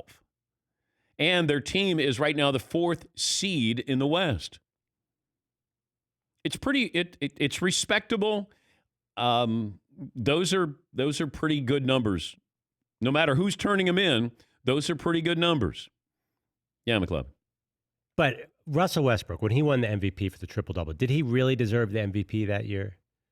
He just put up a lot of numbers. Yeah, absolutely. That's a sort of, so numbers don't always equal success. There's sort of a balance. But I think Russell Westbrook knew if I average a triple-double, the fact that it hadn't been done since, 1962, I got a chance to win the MVP. Now, he's never going to win an MVP again, but that season, and he averaged a triple-double the next season, didn't he? It's like Harden understands, hey, I might win an MVP. Maybe I'm not going to win another one. Is Durant going to win another MVP? Is Steph Curry going to win another MVP? Greek Freak is going to win one this year. He'll be the favorite next year. I think Luka's going to win an MVP. And we were talking about Zion Williamson, and, as much as I love watching Zion, he's not a finished product. I don't know what he'll be, and you have to give him the benefit of the doubt of his age, but I just wonder what's his size going to be like, and how does he play in accordance to his size? Is he going to remain explosive for the next 10 years? Is he going to steer clear of injury? I mean, Luka's gotten hurt before, but Zion, you gotta factor that in every night when he goes out there. You kind of watch him play, and there's so much physicality to him that he giveth, but he also taketh too. Yeah, Paul. There are only 5 guys in the NBA this year that average more than 20 shots per game. Bradley Beal, Russell Westbrook, James Harden, Trae Young, and Luka Doncic. And you can make the case that all those teams are going nowhere until those guys share. Then the next tier, if you go down a little bit, Kawhi Leonard averages 19 shots a game, LeBron James 19, so on and so forth. How good do you think the Clippers would be if Luka was on there instead of Kawhi Leonard? I'm going to guess they'd still be really good. If I put Kawhi on the Mavs aren't in the 4th spot because Kawhi doesn't play all the games during the regular season. So as valuable as Kawhi is, if Kawhi didn't win the title last year in Toronto, he's not a top 5 player in people's minds. But, hey, he's got 2 titles. Okay. I can't argue with what he does when he gets into the postseason. But if he doesn't win last year, he's not a top 5 player in people's minds. Yeah, McLovin. If Luka's on the Clippers, aren't the Clippers just the Mavs all over again? Basically, the Clippers have the deepest roster of any team in the NBA. Yeah. They got a great coach, not that Rick Carlisle's not, but you got a great coach, great owner, and a deep roster there. And the Clippers with Luka would be great. They would still be great. Paul George I haven't heard much about him at the bubble. Is he? Paul George is, I think, under a lot of pressure here. Because I got pressure on Anthony Davis and Paul George to step up. LeBron's done it. Kawhi's done it. Now their teammates need to do it on a consistent basis. And Anthony Davis, he has pressure on him. I know this is LeBron's team, but LeBron knows if Anthony Davis is great, they're going to win the title. I don't know if Kawhi goes, if Paul George is great, we're going to win the title. But I'm sure he'd feel a whole lot more confident than he does now. But you expect Paul George, if he's a top 15 player, that he should be great. And I don't think that we include him in that category. Yeah, McLovin. I got my argument. Luka doesn't play defense. I'm assuming. I have no idea, but is that true? No, he doesn't. None of these. Zion has never played a lick of defense. No, Zion doesn't play any defense. He gets every other week. He gets an unbelievable block shot, and people think he's a great defender. And my guy, Jaren Jackson Jr. III, done for the season with a knee injury. He has been playing great. He's my guy. Well, I'm stuck with him. I said that he'd be the best player out of that draft that included Luka and Trae Young.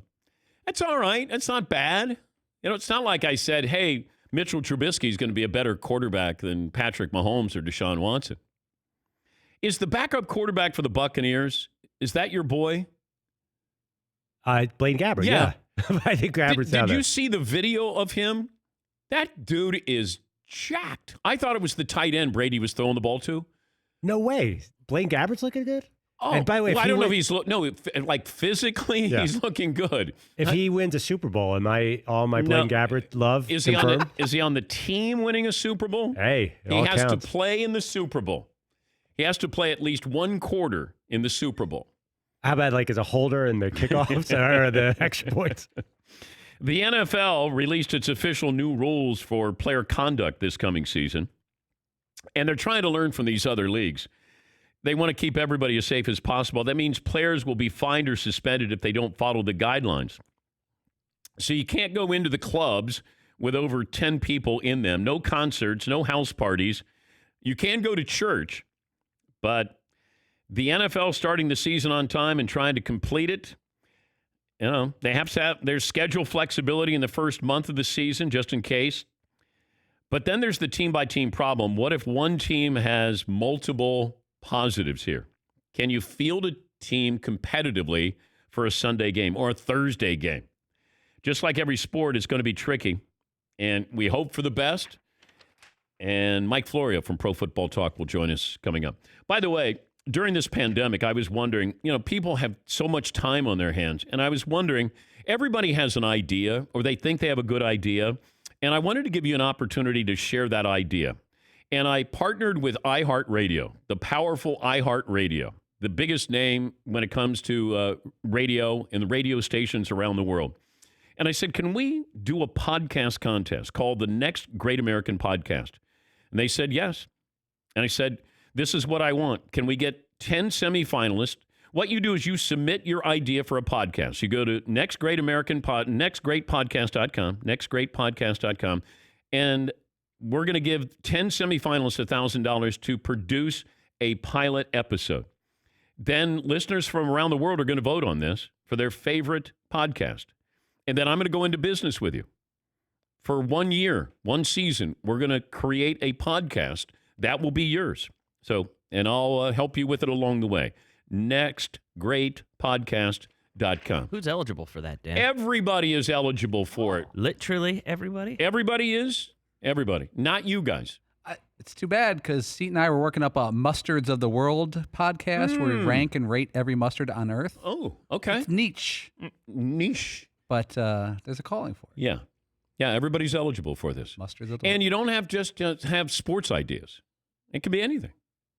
Just ideas. Yeah, that's all. It's called an elevator pitch. If you're going up an elevator and you're going to talk to somebody and you're going to make a pitch before they get to their floor, that's why they call it an elevator pitch. Now, the elevator might only go 2 stops, so you got to be really quick, or it might go 10 floors. Yes, Eden. That sounds like something out of a movie about Hollywood. The elevator pitch. Yeah? Yeah, like you ever remember that movie Swimming with Sharks? Yeah. That was a great movie. Or The Player with Tim Robbins. That's a good movie. Good movie. A sneaky great movie. Yeah. Yeah, The Player. But you got only, well, you might get tired of just watching people go on the elevator and they, like, it feels like a reality show. Just the dinging alone, the ding. Oh, yeah. Ding, ding. And then somebody gets on and then you have to talk around them as they stand in between you and the person you're trying to do the elevator pitch to. Hey, I was thinking, I got an idea for you. Oh, boy. How many times do those people in Hollywood hear this? Imagine if you're an actor, famous actor or director, producer, you're always hearing, hey, I got an idea. Yeah, Paul. We had the great director-writer Judd Apatow on about 2 months ago, and he says it happens all the time. And you remember you said he should make people come up on when he's doing stand-up and say, okay, yeah, pitch me right here. Yeah. Because, I mean, he just said he's never gotten a good pitch. All right, we're going to take a break. Mike Florio is going to join us via Zoom. Zoom, he's going to join us. That's Zoom. And we'll settle on a poll question. I don't know if we're going to keep that one, McLovin. Are we going to change it up? Maybe we'll go to college football for hour 2. Would you, if you're a first rounder, would you play this year? Okay. And I will get to your phone calls. And I think that's it. We'll take a break. Back after this, 20 after the hour. This is the Dan Patrick Show. DraftKings, here they are, ready to go. Now that we have sports, Have some fun with DraftKings, the leader in one-day fantasy sports, offering you a shot at a share of millions of dollars every day this week.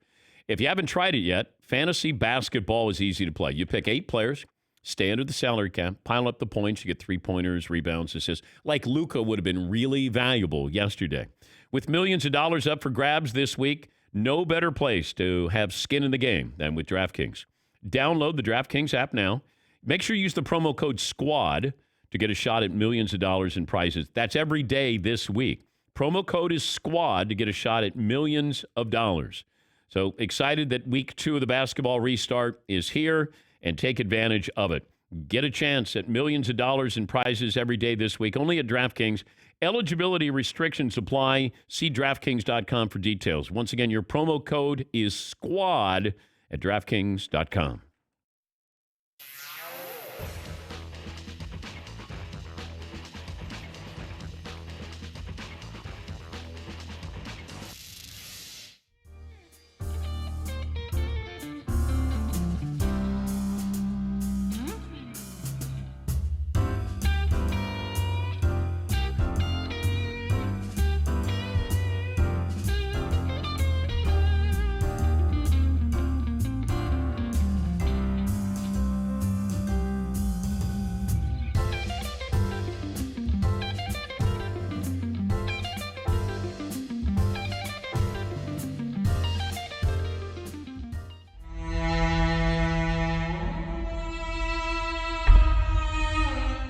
Move on from the negative topics with Cameron Jordan.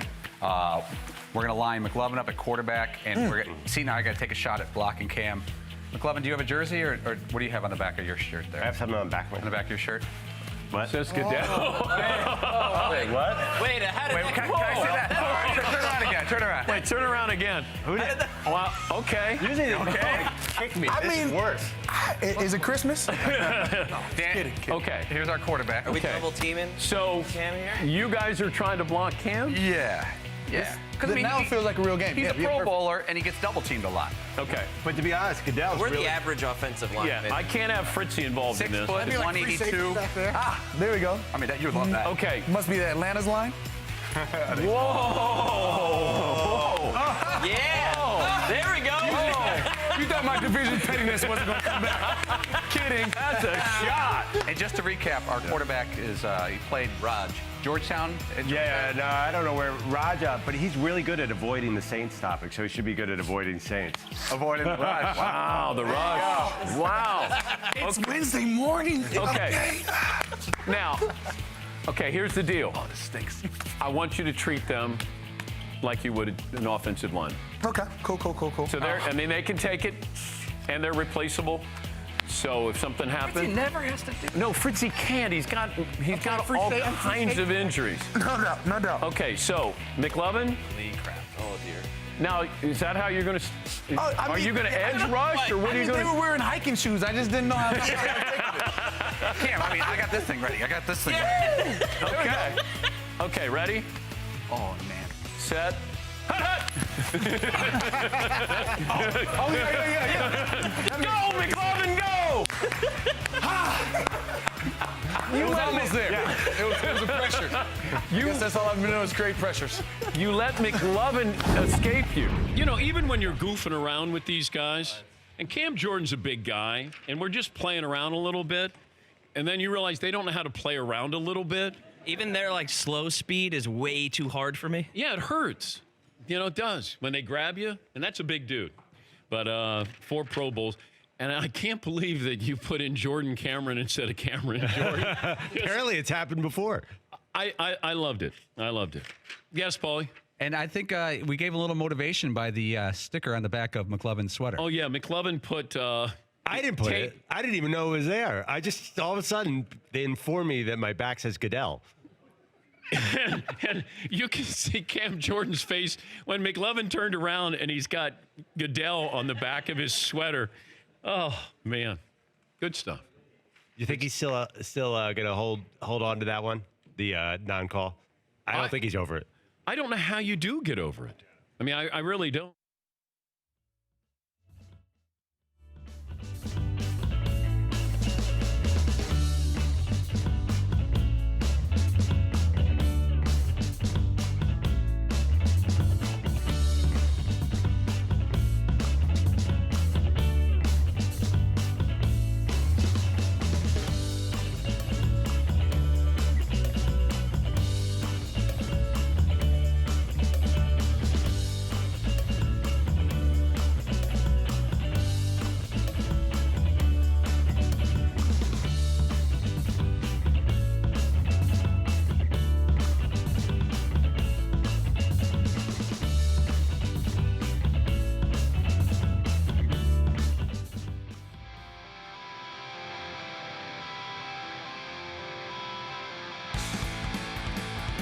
Some of the recent NBA greats won the MVP only once.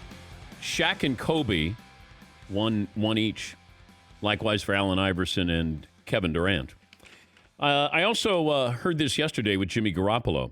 And Jimmy Garoppolo, the Niners quarterback, was asked about the Tom Brady rumors that the 49ers were interested in Jimmy Garoppolo. And here is Jimmy G.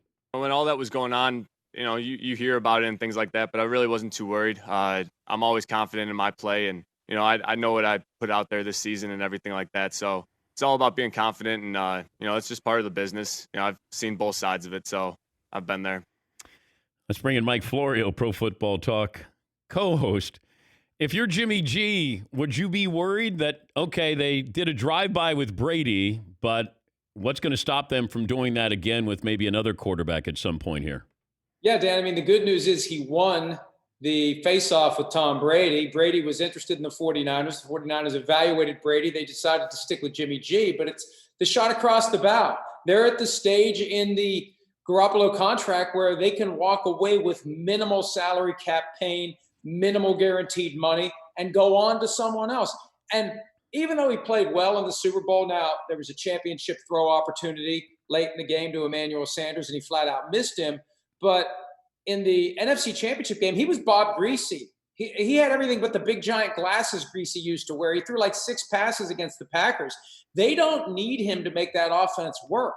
And if he doesn't step up to a higher level, they can look at how much they're paying him, and they can say, you know what, we can find somebody cheaper who can learn this offense, run this offense, and they'll be every bit as effective as they are because they have a great defense and they have a phenomenal running game. I'm trying to understand what's going on in Green Bay, and I'm sure I'm not alone here, but it seems like there's mixed messages that they went up to draft Jordan Love, but then you have a coaching staff that's trying to placate Aaron Rodgers and saying, hey, it's still your team here. I feel it's more of Aaron Jones's team than it is Aaron Rodgers. and that's the thing.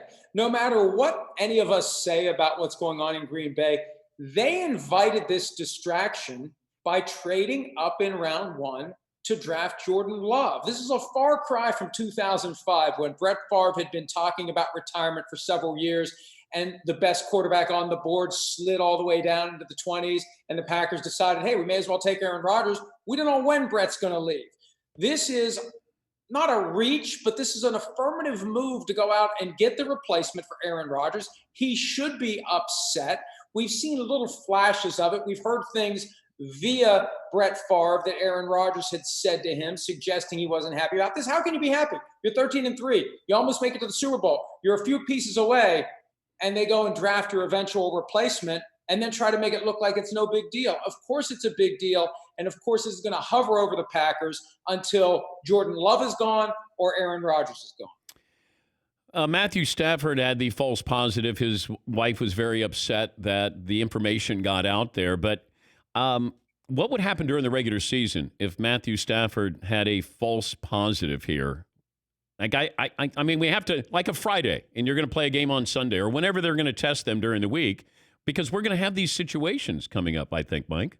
Oh, you have to be ready for it, Dan. And that's the thing. Football fans worry about all sorts of things. Now your worries go into when the hay is otherwise in the barn. The practices are over. There's no concern about a guy getting injured. Well, now, wait a minute. Friday night, Saturday morning, Saturday afternoon, Saturday night, you're waiting for the news that the player is positive. And then there's the chance you'll find out after the fact that it was indeed a false positive. Well, what are they going to do? How do they determine whether it's a false positive before game time? It reminds me of the concussion protocol. You never see a great player taken out of a big game in a key moment because they don't want to keep the player off the field for 10 minutes of real time while they determine he doesn't have a concussion.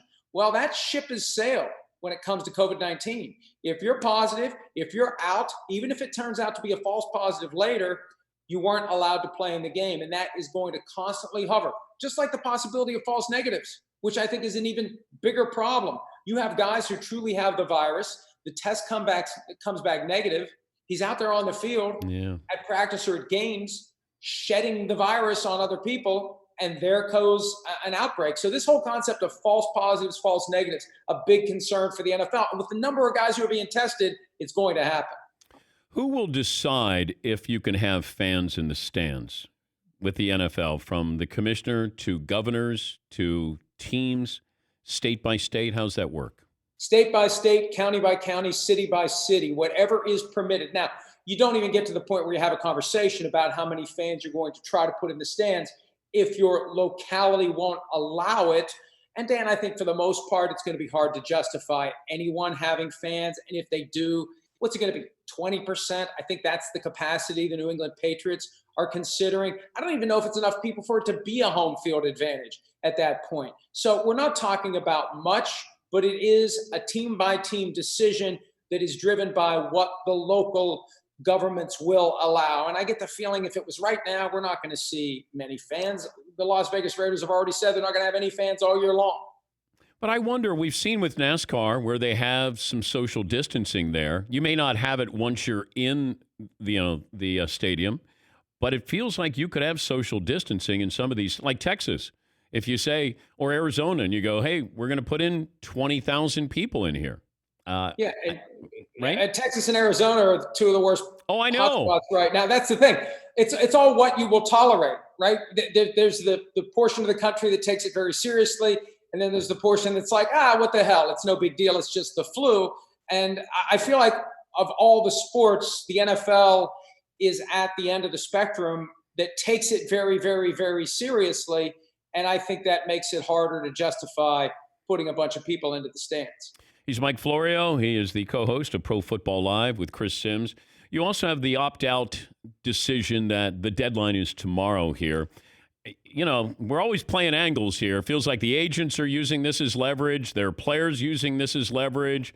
But you start to look at some of these teams, certainly the Patriots here. Where do you stand with the opt-out of, what is real and what is not real in a situation like this? And how can you even tell if you're the NFL or a team and go, are you really nervous about COVID, or do you really need to sit out this season? Because you're going to be getting paid for not doing anything. Well, and didn't you hear that the Patriots, this is all a Bill Belichick cruise? I don't know what the end game is, Dan, but he's up to something because he's always up to something. Look, there are two types of opt-outs. There's the $150,000 stipend, no questions asked. You owe the money back next year. If you don't make the team next year, they can, in theory, chase you around and collect it. That's for the guy who just doesn't feel comfortable. Then there's the guy who falls into one of the risk categories, a proven health condition. He gets $350,000 that never gets paid back. It's not a salary advance. It's not a debt to the team. That is the benefit that the NFL has given the players if you truly have a health condition that falls into the categories that justify being concerned about getting COVID-19. It's an intensely personal decision. And yes, it can be used by some players as leverage to say, hey, if you don't give me that contract I want, I'm going to opt out. You run the risk of the team saying, go ahead and opt out. We're going to call your bluff. And then you go a full year with no compensation other than the $150,000 or $350,000. And then you come back next year and your contract is still in place. All it does is press pause on your career for a full year. You still have that same contract that you don't like next year, but the threat of not being available at all for the entire season, maybe that makes a difference. Maybe that gets a deal done. But the NFL wanted that window closed. They don't like this being held over their heads. They want the guys to make a decision. And Dan, I personally wish that there would be a small window for players to revisit their decision after padded practices begin and they can see how they feel out there among other players, and after games begin. It's one thing to feel safe in your cocoon at your practice facility, but when you're out there for 3 hours across from somebody who's breathing and sweating and spitting and coughing on you for 3 hours, you may feel differently about your decision. So I wish that they had more of the flexibility like baseball has to say, you know what, I tried it. I'm just not comfortable. Do you really want me here? If I'm not comfortable, I'm out. How is the NFL going to police these players when they leave the facility? I know they're talking about fines, I guess, and suspensions here, but do we know what that sliding scale is of what is a finable and what is a suspendable offense? Well, here's the thing. We're all walking around with these things, right? So if there's a guy who's out somewhere that he shouldn't be, all it takes is one person to record it and put it on social media, and you've got the smoking gun evidence that the guy is breaking protocol. I think the bigger problem than players doing things they shouldn't do is just the simple reality. When they go home at night, there's going to be other human beings in their apartment, in their house, that have been out and about doing things, especially if kids are in school or, the spouse is out at the store. You can pick it up anywhere. And then that's a pathway for the player to get the virus, bring it to the facility. And there's that 24-hour lag between test collection and test result where you can be positive in the facility, on the practice field, in a game, passing the virus along. That's going to be the real concern. And Dan, something the Saints are doing for training camp that isn't mandatory, it's voluntary, just like voluntary workouts. Everybody's staying in a hotel. And I wonder if teams are going to set up that harder bubble into the regular season where, hey, it's not mandatory, but you know what? The coaches are doing it. The GM is doing it. The quarterback's doing it. The veteran leaders are doing it. If you, hey, it's up to you. It's purely voluntary, but everybody else is doing it. What are you going to do? That may be the best way to draw a circle around the team and avoid players doing things they shouldn't do, and also avoid players going home and catching the virus from somebody else in their family. I know you also work for NBC, so maybe this isn't fair to ask you, but Drew Brees didn't exactly close the book on not playing next season, and I know he's got a contract or a deal in place with NBC to work on Football Night in America. Mike Florio, what do you know about Drew Brees maybe putting off his TV career? They only wake me up for the unimportant meetings, Dan. I don't know a damn thing, and I like it that way, right? Look, it's a given that this is it for Drew Brees. And I think whether it's Drew Brees choosing to move on or the Saints choosing to move on, I think that this is it. And Sean Payton kind of let the cat out of the bag earlier this year and then kind of had to walk it back. It's a given this is it. Next year, they're going to find out what they have in Taysom Hill. Or maybe Jameis Winston if he ends up playing multiple games this year and playing really well. But I think Sean Payton's ready to move on. Look, Drew Brees does not have the deep ball that he used to have. Not that he ever had a great one, but when you take that out of a guy's arsenal and he can't back a defense off by throwing the ball 40 yards down the field, it makes it very hard to play at a high level. And I think the bottom line is that this is it for Drew. And he could walk off into the sunset with a Super Bowl championship. That's the kind of team they have. But whether it's NBC, ESPN, ABC, CBS, Fox, or anyone else, I have a feeling that's where he's going to be next year. Antonio Brown's situation, from what I'm told, is an ongoing investigation. So the best case scenario is he's down for 8 games. What else is attached to this where Antonio Brown might be down for more than 8 games? Well, here's what I think they've done, Dan. The one thing that isn't resolved is the initial thing that got him in trouble. The civil lawsuit that was filed by a former trainer last September alleging sexual assault and rape. They've investigated it. They haven't been able to reach a conclusion. So my thought has been, well, hey, if you can't prove the guy did it, exonerate him and move on. But because the civil lawsuit is pending, they don't want to get themselves in a spot where they say he didn't do anything. And then a jury in Florida eventually says, oh, I'm sorry, he did do something. Then the NFL looks like they were negligent in their investigation. I think that's why the investigation's still open. And the smart move for Antonio Brown at this point, frankly, the smart move would have been to do this more than a year ago, settle that lawsuit, make that thing go away so it doesn't result in trial testimony, in a verdict, and just further things that would force the NFL to say, you know what, we have to suspend you for this as well. I was critical of the Seahawks because if you're going to go all in on a safety and you're going to give up 2 first-round picks, why didn't you go all in on DeAndre Hopkins? If you said to the Texans, we're giving you 2 first-round picks and a player for DeAndre Hopkins, who helps Seattle more, DeAndre Hopkins or Jamal Adams? Well, and you could have gotten DeAndre Hopkins for a lot less. Yes. Than what you gave up to get Jamal Adams. And look, did the Cardinals get a new contract with DeAndre Hopkins before the trade?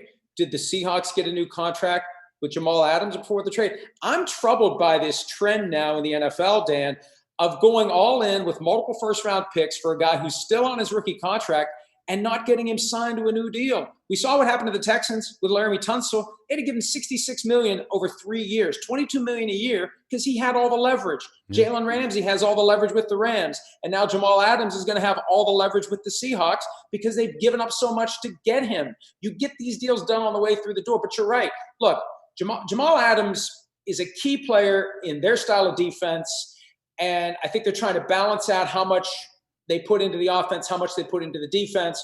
But you're right. For what you give up in trade, DeAndre Hopkins, pick for pick, trade value for trade value, I think is going to bring a lot more to the Cardinals than what Jamal Adams is going to bring to the Seahawks. They don't give Russell Wilson anything to play with there. Like Tyler Lockett came out of nowhere from K-State, and he was more of a return guy. He's their go-to guy. You know, DK Metcalf may turn out to be a really good player. It just feels like Pete Carroll plays defense and runs the football and then says to Russell Wilson, hey, Russ, can you help us out? It's 12-9 here in the fourth quarter. and Dan, look, this gets Seahawks fans upset anytime I say it.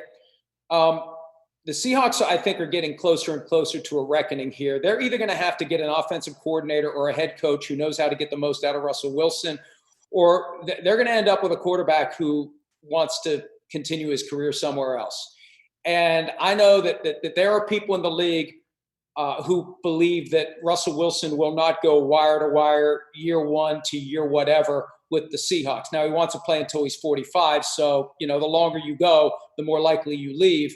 But look, there's a chance this whole Jamal Adams thing is part of pushing the pendulum toward loading up the defense and, maybe taking your chances on offense with a young quarterback on a rookie contract like they did when they went to back-to-back Super Bowls.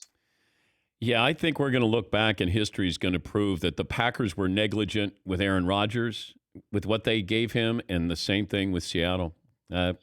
Russell Wilson is every bit as good as Patrick Mahomes. The thing is, Dan, when you watch Russell Wilson highlights one after another, he never has that. Patrick Mahomes has that kind of hair on fire quality where it makes you sit on the edge of your seat when you see him running around behind him and he does something spectacular. Russell Wilson just does the spectacular thing. There's no build up to it. So we take it for granted. And maybe the Seahawks take it for granted. But I agree with you. We're going to look back at this era and say, how did they not get enough around this guy who's one of the all-time great quarterbacks? Nice hair. How's it hanging there? You doing okay? It's still mine. Yeah. That's all I can ask for at 55, Dan. It's still mine. Are you doing it yourself? What do you mean? Are you cutting your own hair? No. I put the hazmat suit on and go get it cut once a month. It looks good. It looks flowing. Yes, it looks nice. It looks like, when Russell Wilson had the long hair, when he went boy band look during Super Bowl week, you kind of have that.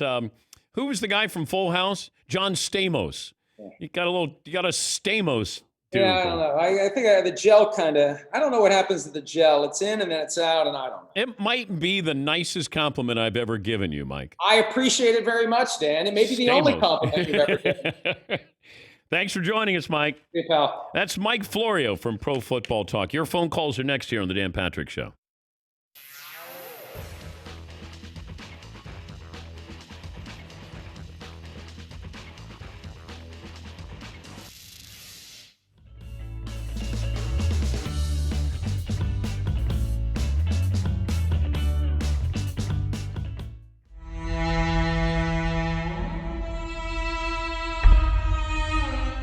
Yeah, I was mentioning Ice Gervin with the finger roll, the teardrop with Mark Jackson. Tony Parker, I think, gets a lot of credit for the floater in the lane. But, yeah, there's so many signature moves down through history. I was just curious, because Reggie Miller did that step back, and then Kobe said, hey, I want to work out with you over the summer. Reg taught him the step back, and then, said it's the worst thing he ever did is teach Kobe, that step back jumper. Absolutely, and fortunate enough to get a chance to play alongside the Hall of Famer Reggie Miller. He was amazing at that step-back jump shot and really prolific as any player at shooting the ball. So, these are moves that get attributed to players. It's almost like when Rasheed Wallace said, ball don't lie. Mainstream America act like he made that up. I'm like, have you ever been to a park or backyard or YMCA? People have been saying that since I was saying this when I was young. Okay? How about, and the other thing, like being a tall guard, I started playing basketball, showing my age here, on a telephone pole with a milk crate nailed to it. And therefore, therefore, I automatically needed to shoot runners and floaters because you clearly don't want to run into the telephone pole, get a concussion, and get splinters. So, like, you know, it's like Michael Jackson wasn't the first person to moonwalk. He popularized it. The Fab Five weren't the first people to wear big shorts. We just took it to another level. So, like, in today's day and age, it happens in music. It happens in movies. People think what's happening right now. If you ask young people or millennial, hey, who's the best rap group ever? They'll be like Migos. I'm like, have you ever heard of Outkast, NWA, Wu-Tang, Tribe Called Quest? So this is something that people like us who have a wealth of experience and has been around this earth a long time, Dan, it's up to us to sprinkle game and let them know that just because it's happening right now, it ain't the first time it took place. Ball don't lie. Probably would have gone a lot better if there were some people around. Since it's just me, this T-shirt just came in. That's fun. That's the score settler. Why do you need help to do a T-shirt reveal? I don't need help. It would be fun to have some interaction. I'm with back the group. there directing. The big German has no clue what he's doing. I'm back there. I'm aware of that. You could get City TBD. You could get Pittsburgh if you wanted, and then you could also get that one. That's a ringer. Buffalo. This is my favorite T-shirt though. That's the Mario. I'm trying my best. I'm trying my best. Wow. Young Mario's got his own T-shirt. Yeah. I think He barely has a job, and he's got his own T-shirt. Yeah, I'm trying my best. I think people around the country will like that because it makes a statement. I think this will really resonate with people right now. Like, aren't we all trying our best right now? Yeah, Casual Friday. Yeah, I'm trying my best. Just says it all right there. Like, look, just leave me alone, okay? Yeah. I know. I'm trying my best. All right? The words "I know" are always the same. Yeah, I know. It's like, I know, okay? I'm trying my best. God, just leave me alone. Get off my back. So you feel better now that you got support and we helped you out here? Well, it made the segment a little better. Did it? If everybody, all of a sudden, the look-in comes and everybody scatters like a bunch of cockroaches. Yeah, but when I go out to do the mail, I go out by myself. Yeah. I don't say, hey, come on out and help me. You know what the big difference is there? You're Dan Patrick. I'm not. So that makes it a little different where people are like, oh, let me see what Dan's doing. Instead, people look on and they're like, what does this idiot want? Like, never mind. See, that's the difference there. You're a Hall of Fame broadcaster. Actually, check it out the Buffalo legendary Blue sportscaster. Games. Squeeze into a large. They might say Seaton's there with all his Put it on the large top. I don't know if you could. You don't think so? I don't know. I think I'm going to put it on. It looks like you're dropping some pounds. It's a big You got a large. minute. Go do it in back. No, it doesn't. I'm going to put it on. It does look like he's dropping some weight. He definitely lost 10 pounds. Yes. It's more like 7, but I'm trying. All right. I'm going to squeeze into this. All right, It's funny. squeeze you later. I saw the "I'm trying my best" T-shirt. That one's good. Yeah. Because it's my.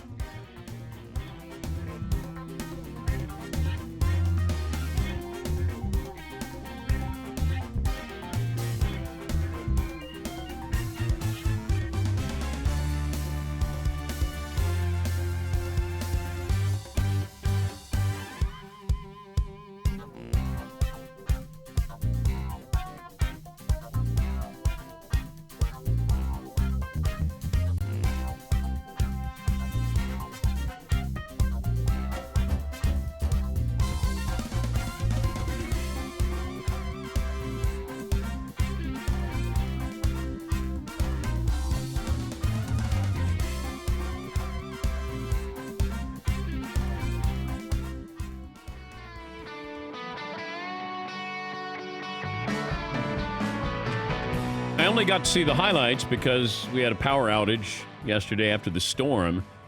My boy Shane Bieber, the Cleveland Indians pitcher, he leads the majors in strikeouts with 35. His ERA is 0.83. And one of three-game winners in the majors, Garrett Cole and Sonny Gray. Also, Dustin May. Get on the bandwagon here.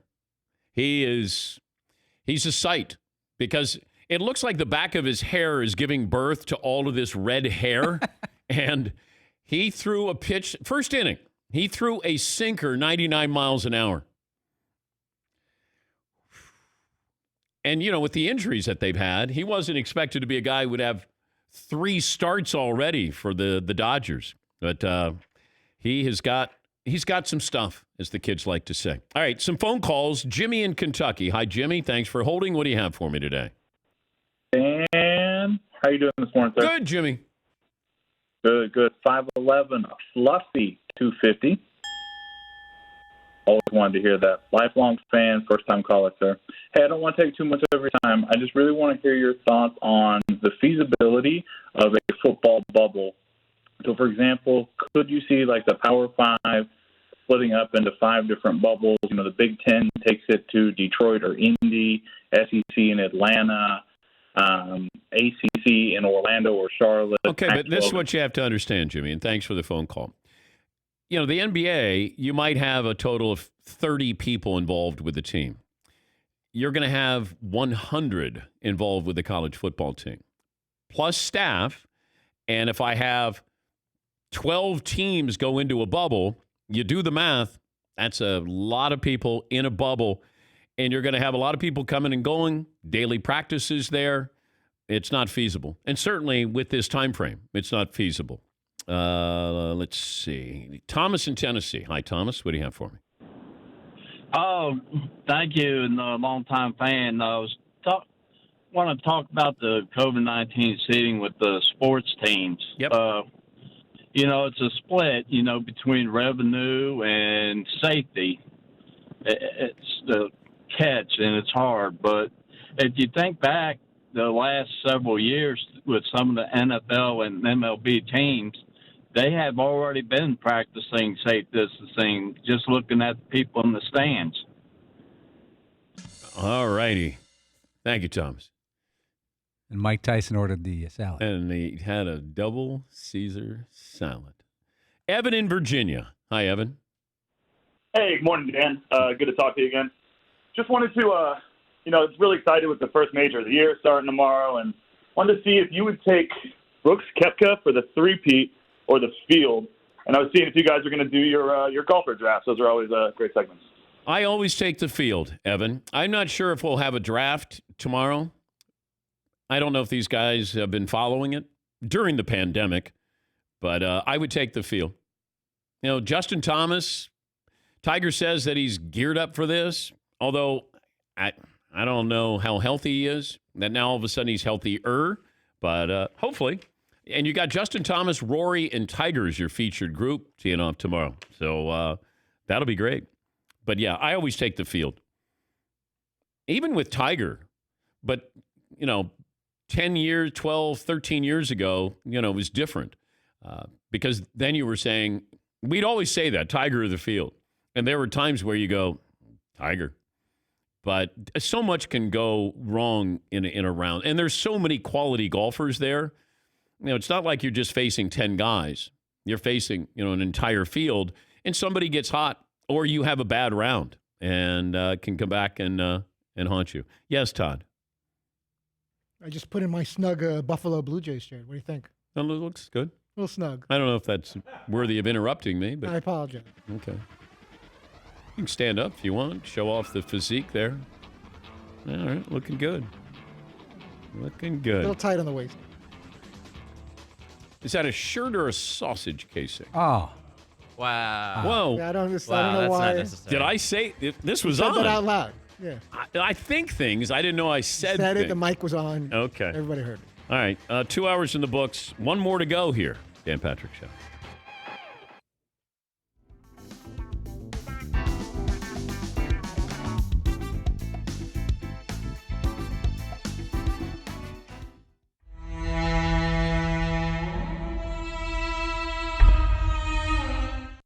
We are in humid, sweaty Nationals Park. We have our credentials, so we're right here on the field in the dirt here, watching some guys take some cuts for batting practice. There's a lot of people here. See, there's people that are inside. They're a really big deal. Are we not inside? I don't know if we're allowed to be inside the rope. Got to make you wear the whole... I'm sweating bullets. I know. I got pants on. Well, I know. I see you got pants on. I know, you like that. You got a shirt on, too. Yeah, you got shorts on. Yeah, I got shorts on. Yeah, I know. I feel comfortable. Look at the socks on the All-Stars. Those are pretty strong. Yeah, Seton, this is going to be the star of tonight's game. How do we get our hands on those? I want some game-used socks, unwashed. I noticed you hanging out here with the ball boys. What age is too old to be an MLB ball boy? Asking for a friend. Ooh, I mean, look at me. I'm fast. I'm here for the team. You might be able to make a case. What's my main job if I'm in the ball boy, bat boy? What's my main job? You got to run as fast as you can to get the balls behind the plate. Yeah, there it goes. Yeah, that's good. Is there a retirement plan for bat boys? Because I got kids. Hey, everything's negotiable, man. Good luck tonight. Thank you for your time. So you're saying there's a chance. The security guy kept going like this. Get out of here. Like, I can't believe that's Paulie and Seton. No. He was saying get out of here. No. Like, get out of here. I can't believe it. No. He said, get right out of here. Get out of He was really nice because he kept putting up the rope in front of us to be like, "No, I'm not going to let anybody near you guys." Right. Yeah, another successful appearance. Here we are on the street. Nice of probably goes find a burger. Let's go get a beer.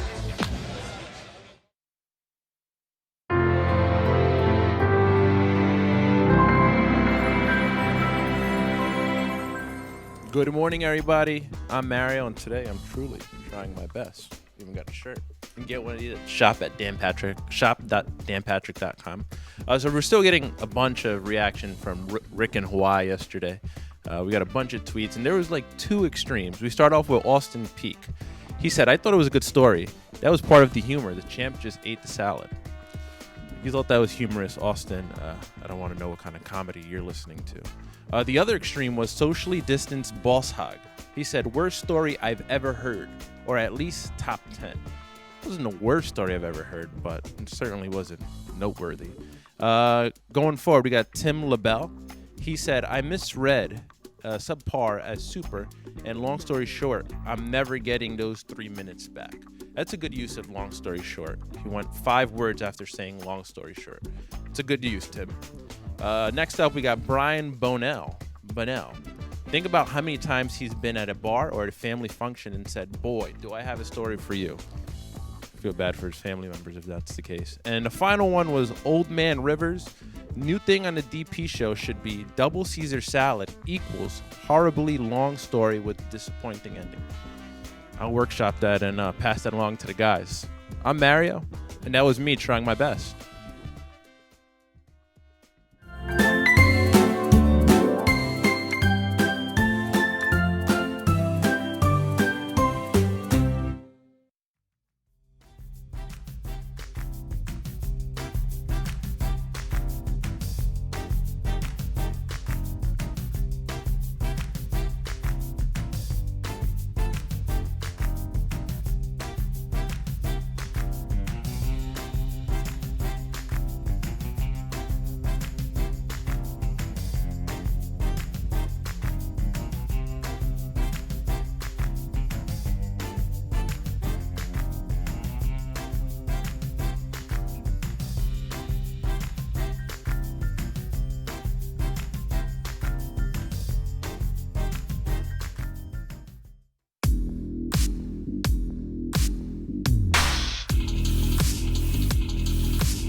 Buckle up, boys. Time to go to work.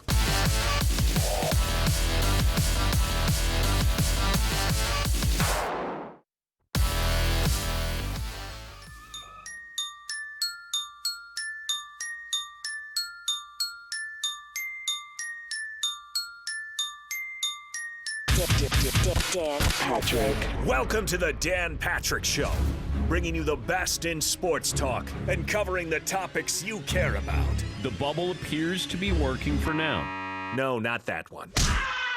Would you take a punch from Mike Tyson for $1 million? Yeah, that one. That's what I meant. Absolutely. $1 million? It'll just be a blackout.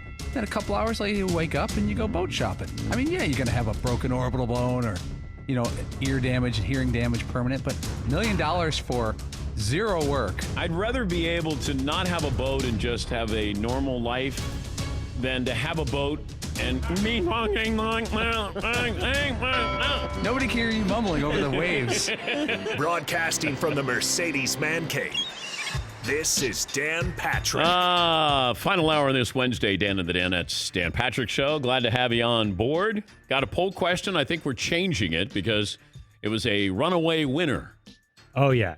Who would you rather have for the next 7 years, Luka or Zion? 89% said Luka. So the new question is, if you were a likely first-round pick, would you play college football this season? It's actually 51% said no. So it's close to 50-50. I would like to find out what's going to happen over the next month before I would make that decision or have to answer that question there. These players don't have that luxury, but I think you're going to see some more players who are going to opt out. Connecticut canceled their season. I think that there are some teams in the Big Ten who might have their seasons in jeopardy. I don't know. Are we going to have a Final Four this year? Are we going to have a national championship game? Big Ten released its schedule, so everybody's doing what I said they were going to do back in April, and that is they're just going to do conference games. If they can, that is the game plan here. And part of the reason why Connecticut canceled their season is because they're not affiliated with any conference. And they were going to play 2 games, I think, in the ACC. They had lost games already because teams in conferences are saying we're not going to play out-of-conference games. And Connecticut just decided to cancel their season.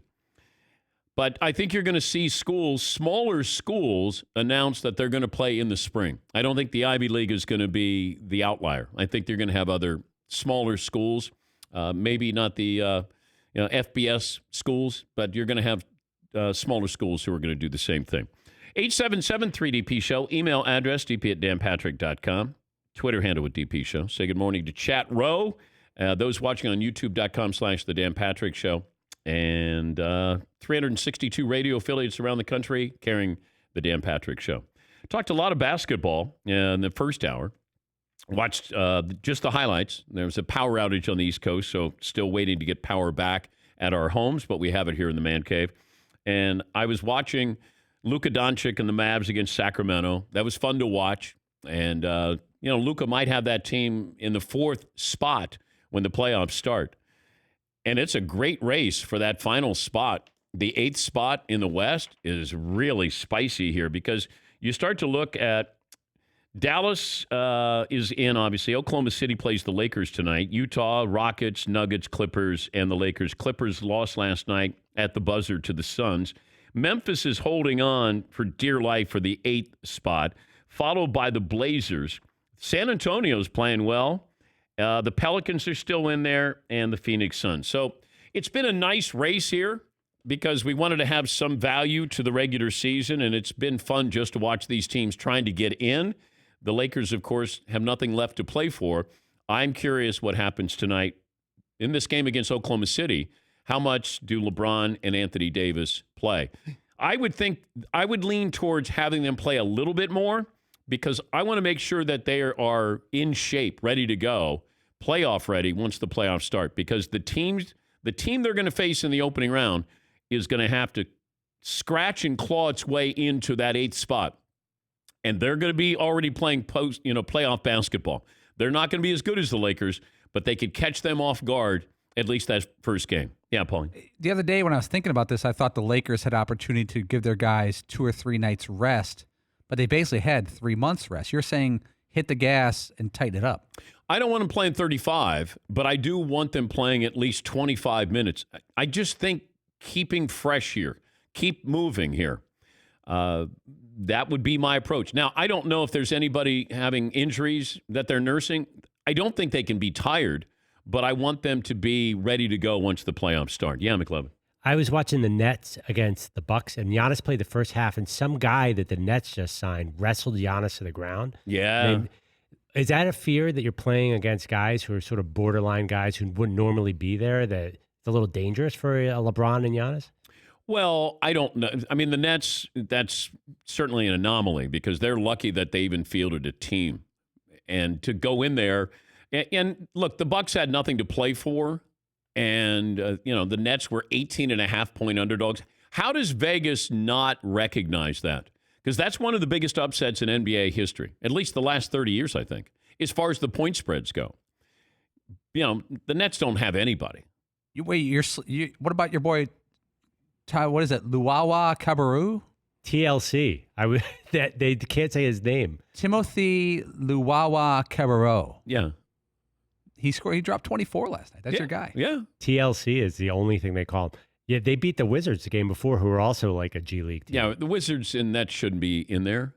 But I give the Nets credit. They played hard and picked up the victory. But I think that's one of the bigger upsets.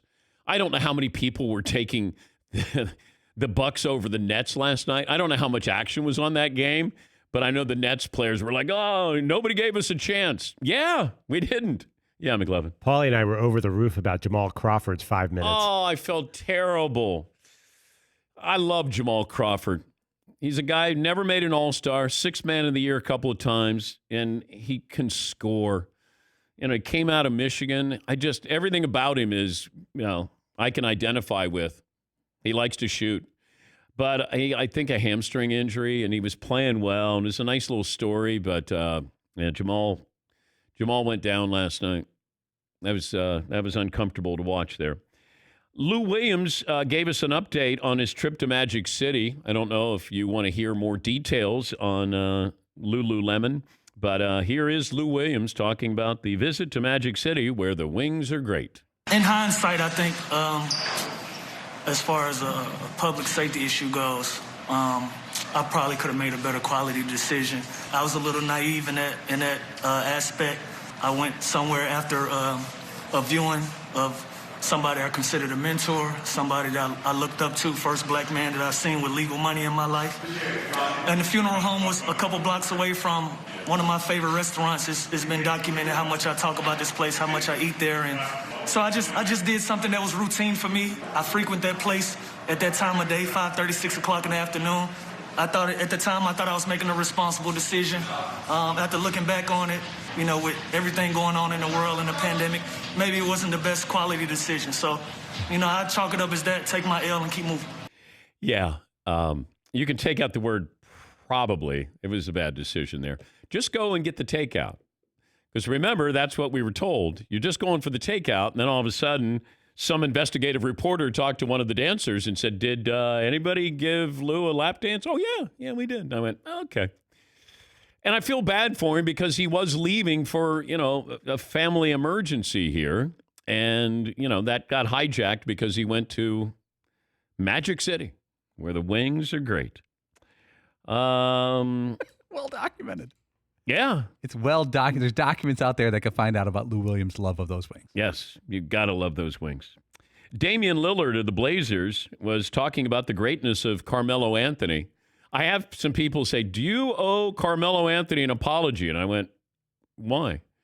Well, you didn't think that he was going to be. And I said, no, he can do one thing. He can shoot. He can't do anything else. And I didn't know if Portland would be able to absorb that kind of one-dimensional player. They have a great team. That's a talented team. But he's not my go-to guy where I go, hey, let me go to a guy who hits, 15 to 18 footers here. But I give him credit. Carmelo has played well. Yes, it looks like he's having so much fun, too, which is nice to see. Like this sort of, Carmelo 3.0 or 4.0, whatever we're on right now, is a lot of fun to watch. And I'm on record as saying I was hopeful that he would end up back with the Knicks where he could have a victory tour, where they could celebrate him one more time. Now, maybe not going back to the Knicks, but to go back and have one more run through the league where people could appreciate Carmelo Anthony. When we met him in the studio, I'd never been around him. I said, Carmelo, you got to do more interviews so people can see who you are, hear who you are. I don't think he was interested in that. Here is Damian Lillard talking about Carmelo. Carmelo Anthony has hit massive shots for you guys. What has he meant to the team, especially here in Orlando? I mean, he's a Hall of Famer. You know, I think it's more disappointing that people are surprised by it. You know what I mean? He's a Hall of Famer, like I said. He's a great teammate, and that's what we expect from him. You know, we put him in those positions because we expect him to make those shots. We believe he's going to make those shots. And we brought him here because we knew he would make a difference for our team, and he's been doing that. So no surprises here. We expect that from him, and, you know, I'm glad that he's here to come through for us in those big situations. That's Damian Lillard. And look, if you go back early in his career, the ball stopped when it went to him. But he's smart enough to know at this stage of his career that he's got guys who are better than him and guys who should have the ball. But he's hit some big shots here. He made 2 big plays in the final 3 minutes. He blocked a shot there with the score tied and then hits a 3, putting Portland up by 5. So, no, congratulations. Good for him. I wasn't rooting against him. He's not my kind of player. You know, I know he won at Syracuse and he was spectacular his freshman year. But he's always been that one-dimensional kind of player, certainly in the latter part of his career. Also, Allen Iverson was interviewed on Complex. I don't know if that's a TV show or a podcast or a radio show. And he was asked about the greatest of all time debate. I'm not going to fight it. You know what I mean? Like, much as I love Michael Jordan, like, dog, man, LeBron James is the one, dog. He the one, man. The one. I didn't expect that answer. Let me play that again. Here's Iverson, and he is saying Michael Jordan is not the GOAT. I'm not going to fight it. You know what I mean? Like, much as I love Michael Jordan, like, dog, man, LeBron James is the one, dog. He the one, man. The one. All right. Now we've just restarted that debate. LeBron or Michael, who's the greatest of all time? Yeah, Paul. Michael's going to add one more episode to The Last Dance where he just demolishes Iverson. A bunch of old video. And I don't know. Iverson always has the trump card. That one piece of video where he crosses Mike over twice, hits the jumper. But people want to ask this question all the time, especially after the documentary on Michael Jordan. And I go, my answer hasn't changed. That I just take Michael because it's easier. Like, then I don't spend hours talking about this because it's not a winnable argument. If you're coming from LeBron's side of the argument, you're not going to win it. It's frustrating, it's unwinnable, and that's why it makes for a great barroom debate. Mike, if you want to make him the greatest player of all time, I don't know what your criteria is. Go ahead. I'm fine with that. But LeBron, to me, LeBron is a more interesting player because of who he is. Interesting person and player. Is he a better player? He's a different player. They are different. Kobe and Michael, they were the same. LeBron is nowhere near what Michael, the way Mike played, personality, just not like that. Kobe wired himself or rewired himself to be like Michael Jordan. The way he played, that killer instinct, everything about it. Yes, there was a video I just saw recently about, and it's I only bring it up because it's clear how much of an impact Michael Jordan had on Kobe, right? But he was doing an interview, and he said at 13 he was like 57 on Street and Smith's like top 100 ranking for his age group, and he said he made a list of those 56 other kids, and over the next 5 years, he called it his kill list. And over the next 5 years on the AAU circuit, he made sure that he got each and every one of those kids because he's just like, I got to kill these dudes. They need to know that I'm legit. Now, and Michael had to create situations that weren't real, grudges that weren't real. Boy, that's when you've gotten bored, where you go, I kind of mastered this thing. I think that guy might have said something about me. I'm going to go out and torch him for 50.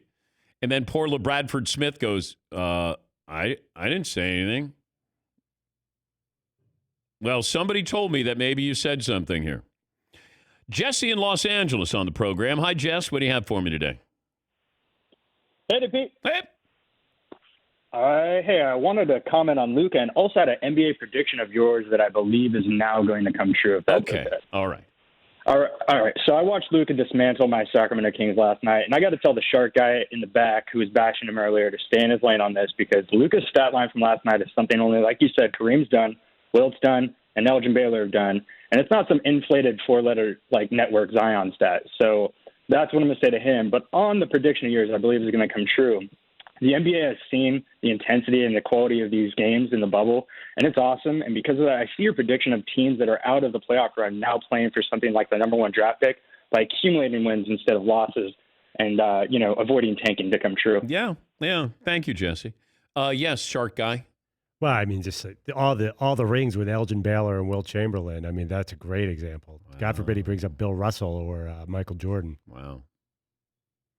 Perfect. He's proving my case. I know. Hey. Elgin Baylor can put up 38 points a game, but show me the ring. Well, there are a lot of guys who've won rings. Robert Horry's got a lot of rings. Yeah. Big Steve shot Kerr. Bob. Steve Kerr's got a lot of rings. He sure does. Yeah. There were guys who were role players on the Celtics who have a lot of rings. There's a lot of Alex Englishes out there, Dan. I'm not dating myself at all with that reference. Luka doesn't play on a great team. Right? Right. If he did, he wouldn't be scoring 34 points, 20 boards, and 11 assists, obviously.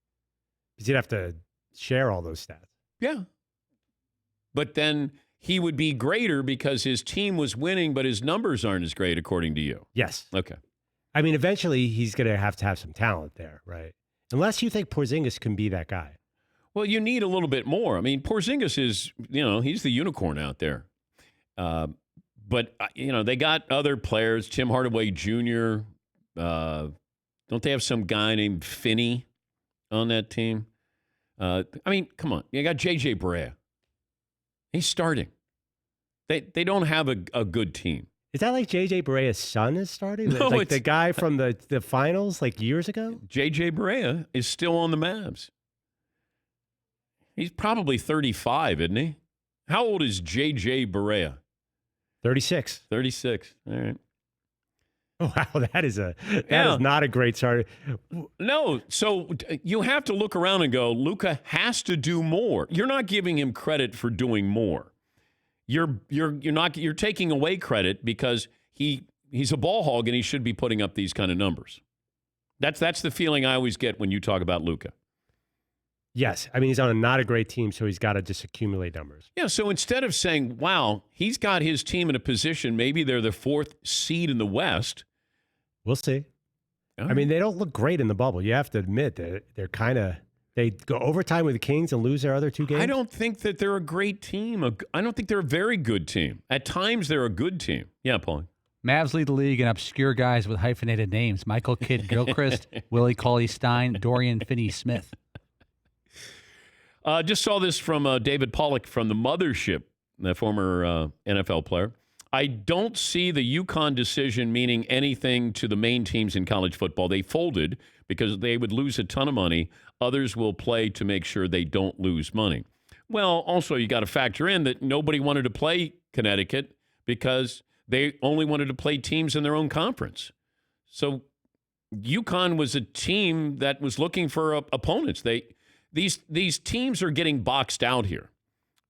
That Notre Dame was brought into the ACC, and there's going to be collateral damage with some of these teams that were going to try to play. Didn't Connecticut have 2 games in the ACC scheduled? Maybe Virginia was one of them, and I think they had one more. Clemson, were they scheduled to play Clemson? North Carolina. Oh, North Carolina. All right. So the ACC just said, hey, look, we're closing our borders here. We're just going to play ACC football. Yeah, McLovin. Those are basketball games, let's face it. UConn, UNC, UConn, Virginia. There's no need for them to play football. Well, that might be one of those, hey, we'll play you in basketball, but we also want to play you in football. Although, not the men's team. They've had a couple of down years, though. Yeah, McLovin. So if Rutgers has to cancel, what the heck are we going to do at noon? I mean, is Maryland just going to do noon on Saturday scrimmage? Yeah. I'm just going to watch Maryland football because Maryland always plays at noon. Indiana Indiana, noon Eastern on a Saturday. Yeah, Paul. You know, the Hoosiers are getting a little better at that program. They're flirting with that 3 o'clock window. Wow. I'm telling you. You know you've made it. Yeah. You get out of the noon bubble there on ESPN. I always love that. Be like, who's the noon game? And then Fox started coming in, and then they had their nooner as well. Wake Forest. Got to have them. But theirs is good, right? They decided to put a good game at noon, didn't they? By the way, Alex English, most points in the 80s. How about that one, McLovin? Get out of here. Is that right? Alex English scored more points in the 1980s than anybody else. Stat of the day, stat of the Shots day, fired. Stat of the day, stat of the day. Here comes that what? Stat of the day. Yes, McLovin. Remember that whole school of guys, George Gervin, Kiki Vanderway, Alex English, who could just score and Yes. do nothing else at all. I loved watching Kiki Vanderway. Always would go left. He'd dunk on you left hand. Ugh. Kiki was great. Alex English is one of the nicest people you ever meet. And he could score. They called him Flick because he'd had the ball up so high and he just had this little flick shot. And the Nuggets were good teams. They just weren't great teams. Yeah, McLovin. Yeah, he was very nice. Never bothered anyone during playoff time. Paulie said that, by the way. I want nothing because he sounds great. That's McLovin, the shark guy, who's saying that about Alex English. I don't know why you came in mean-spirited today. I have this, I've just like... I like it, but you just came in firing today. I was so happy when I got to watch Sacramento against the Mavs before the power went out. And then you all of a sudden said, Luka, ball hog. It's getting harder to back my anti-Luka stances every day. I'm bending over backwards. Adam Lefko is going to join us. Now, he's with Turner Sports. Is he BR Live, Bleacher Report as well? He's a big shot. He's all over TV these days. Yeah. He's going to be in the Atlanta studios over the next 3 weeks. Adam Lefko will join us. We'll talk some basketball with him. Phone calls are welcome, 877-3DP Show. Reggie Miller, I think, will join us from the bubble on Friday. Correct. Thank you, Todd. Take a break here. More phone calls coming up. This is the Dan Patrick Show. I have to admit, didn't get a great night's sleep because there's no power in the house, and the winds were howling just a little bit. But when you have that Sleep Number 360 smart bed, it doesn't know that the wind is howling. It's going to treat you nice. It's just one nice hug is what it is. It's just a friendly hug there.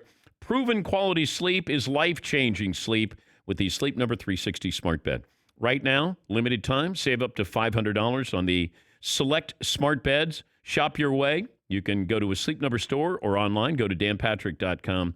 sleepnumber.com/Patrick. That's sleepnumber.com/Patrick.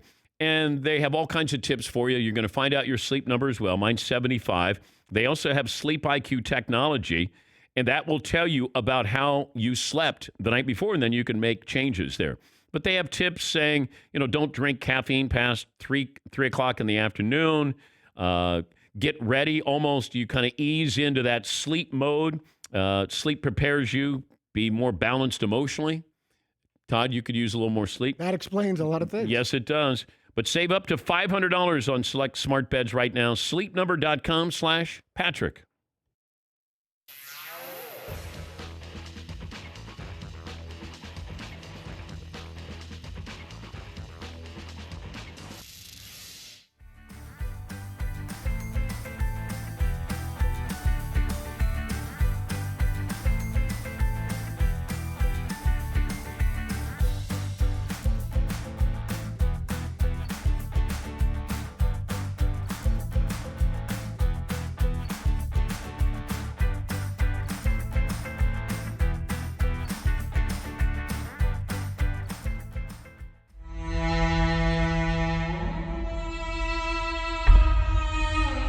When you were growing up, aside from the great one, did you have another nickname?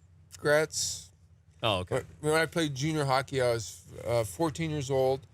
I was 122 pounds, and they called me Pretzel because they thought I'd break in half. So that was my nickname for about a year. Did you play any other sports growing Oh, up? I played them all. I loved my favorite sport. Believe it or not, I was baseball. I wanted to be a Major League Baseball player. I used to listen to Jack Buck on the radio because we got their station in my hometown. And the great thing about the Cardinals was they were an hour behind, so they came on at 8:30. So when I usually went to bed around 7:30, 8 o'clock, I could listen to the Cardinal game on the radio and fall asleep. So I wanted to be a baseball player. I grew up playing box lacrosse. Everyone thinks hockey is Canada's sport, but box lacrosse is our national sport. That's a tough sport. Yeah, it's a tough sport. I grew up dreaming about competing for Canada in the Olympic Games, running in 1,500 meters in a marathon. So I had all these aspirations, and my dad kept kind of clipping me over the head saying, you're a hockey player, And I'm like, okay. So I knew at 14 or 15, I said, okay, I love baseball, but I'm not going to be a professional baseball player. I better head in the direction of hockey. If you were good enough, and I said you could have played baseball or hockey. Oh, my gosh. I would have taken baseball all day long.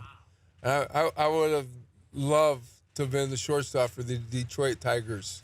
I grew up such a big Tiger fan, Ernie Hartwell, and listened to the Tiger games. So you would have been Alan Trammell before Ron Alan LaFleur Trammell. And all those guys. When Mark the Bird Fidrich came out, I can remember, and that was when it used to be on ABC with Howard Cosell. The Game of the Week. Game of the Week. And I would be so excited about watching the Bird pitch that night. And I thought, okay, this guy is so unique and he's so good, and yet he had charisma. Yeah. And he had a style and a grace and an elegance about him.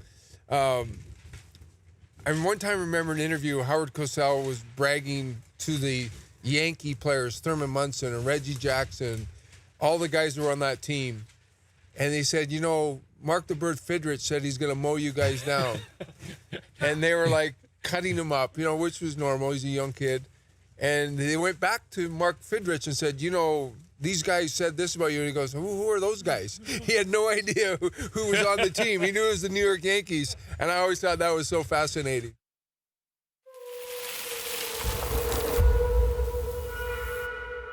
Is this the day I fire my cameraman, Weeks? I said to Weeks, you can create whatever you want weather-wise at Pebble Beach. And these are 30-mile-an-hour winds. Wow. And rain. But oh my God. Yeah. Was that you or the wind? The wind. It's 30 mile an hour. Like we had winds yesterday, 30 miles per hour. So Weeks gave me a driving rainstorm.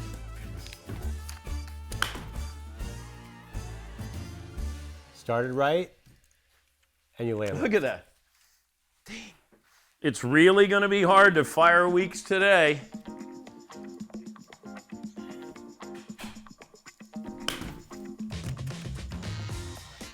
Oh, I got 10 seconds to one more shot here. Fire Weeks in 3.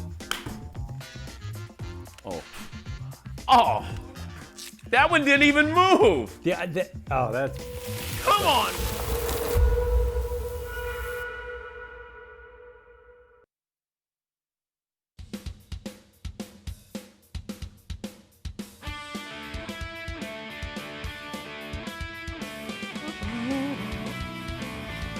If you have an idea for a podcast, I'm ready to talk to you. Nextgreatpodcast.com. You submit your pitch, and we're going to have 10 semifinalists, and you get $1,000 to produce a pilot episode. And then listeners from around the world, thanks to iHeartRadio and our partnership with them, will be voting on your podcast, and then I'm going into business with you. I will be helping you with the nextgreatpodcast.com. And more details to come. Adam Lefkoe is set to join us on loan from the NBA on TNT. He hosts NBA on TNT Tuesdays. TNT will present 8 NBA games in 3 days, beginning with a triple header on Thursday night.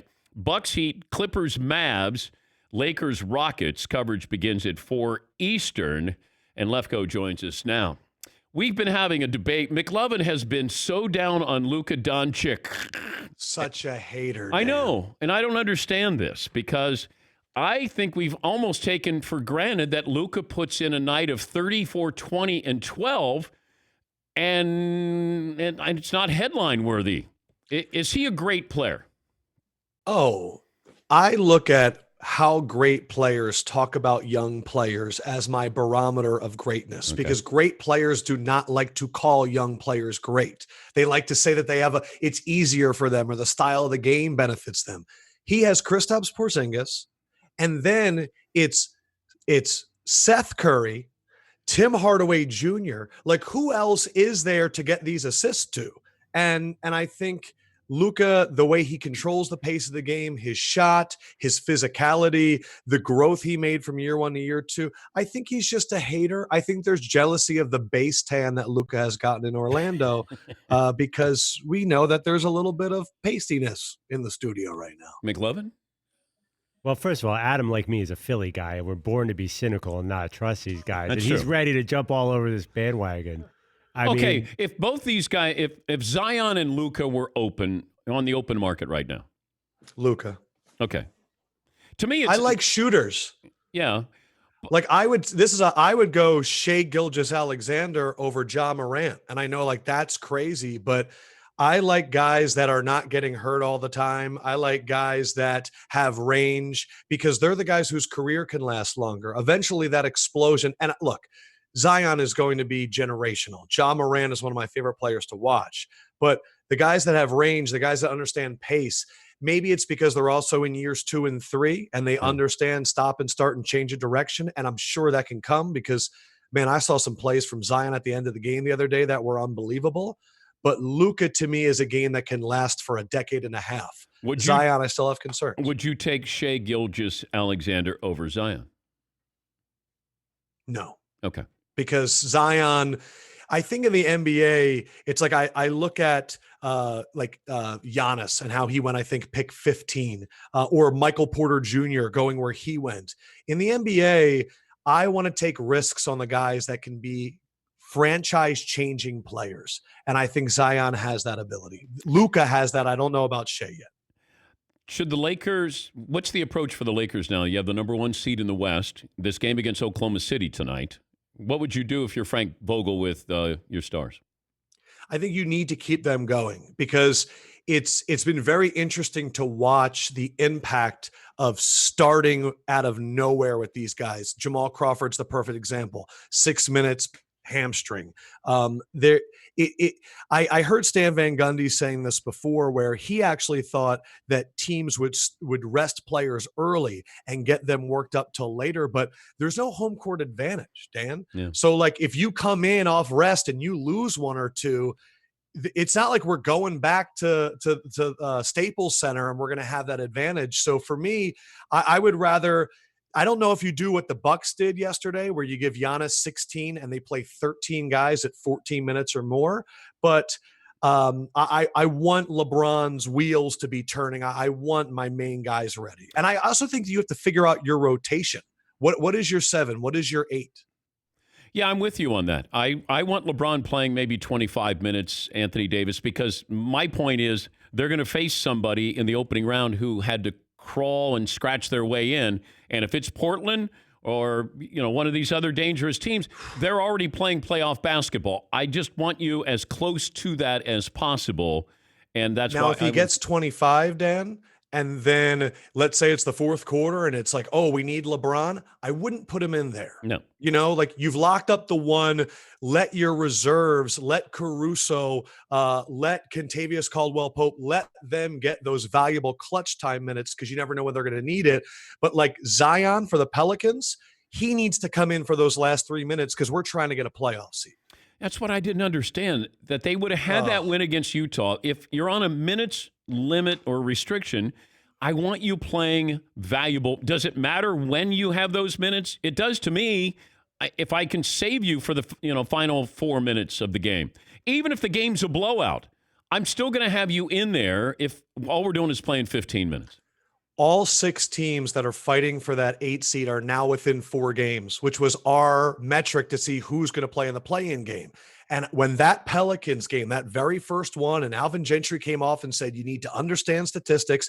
I said, okay, Alvin, but you knew he had 15. So why didn't you save 3 of them for the end of the game? Why did you use them in the beginning of the 4th and not budge? Because now the Suns are 3-0. The Spurs are 2-1, and I'm never counting out Popovich in that playoff streak. Memphis, I know they lose Jaren Jackson, but who knows? And Portland is looking like a 5 seed right now. So I really hope that for the Pelicans' sake, we don't look back at that first game and go, you blew it. Because you might, if they get into a tiebreaker with Portland, people aren't realizing this right now. If you get into a tiebreaker for Portland for that 9 seed, they have the advantage over everybody because it comes down to win percentage, and they have played more games. So if it comes down to they will have played more games, their win percentage will be higher. They automatically win. And that could be big for New Orleans. He's Adam Lefkoe, Turner's sports host. The NBA. This is wild, Dan. I just want to say this. I'm sorry for interrupting you. I'm on the Dan Patrick Show right now in an Airbnb in Atlanta holding a microphone. And I just want you to know I feel goated right now. I feel blessed. There's a halo above my head of joy. Just want you to know that. Well, I appreciate that. NBA on TNT Tuesdays. We're talking to the host, Adam Lefkoe, also with Bleacher Report as well. You're in Atlanta. Have you had the wings at Magic City? I've had the wings at JR Crickets. I'm working my way up. I wanted to try the rest so that when I try the wings at Magic City, I'll have a bearing of what to compare to. And I will be going with my fiance. Don't know if we're going to go inside, but I think that's the only way that I'm allowed to get the wings is if she comes with. You were gone for 2 hours. Yeah, it was congested. What a long line, hon. Wow. Popular wings there. She's coming. Yes, absolutely.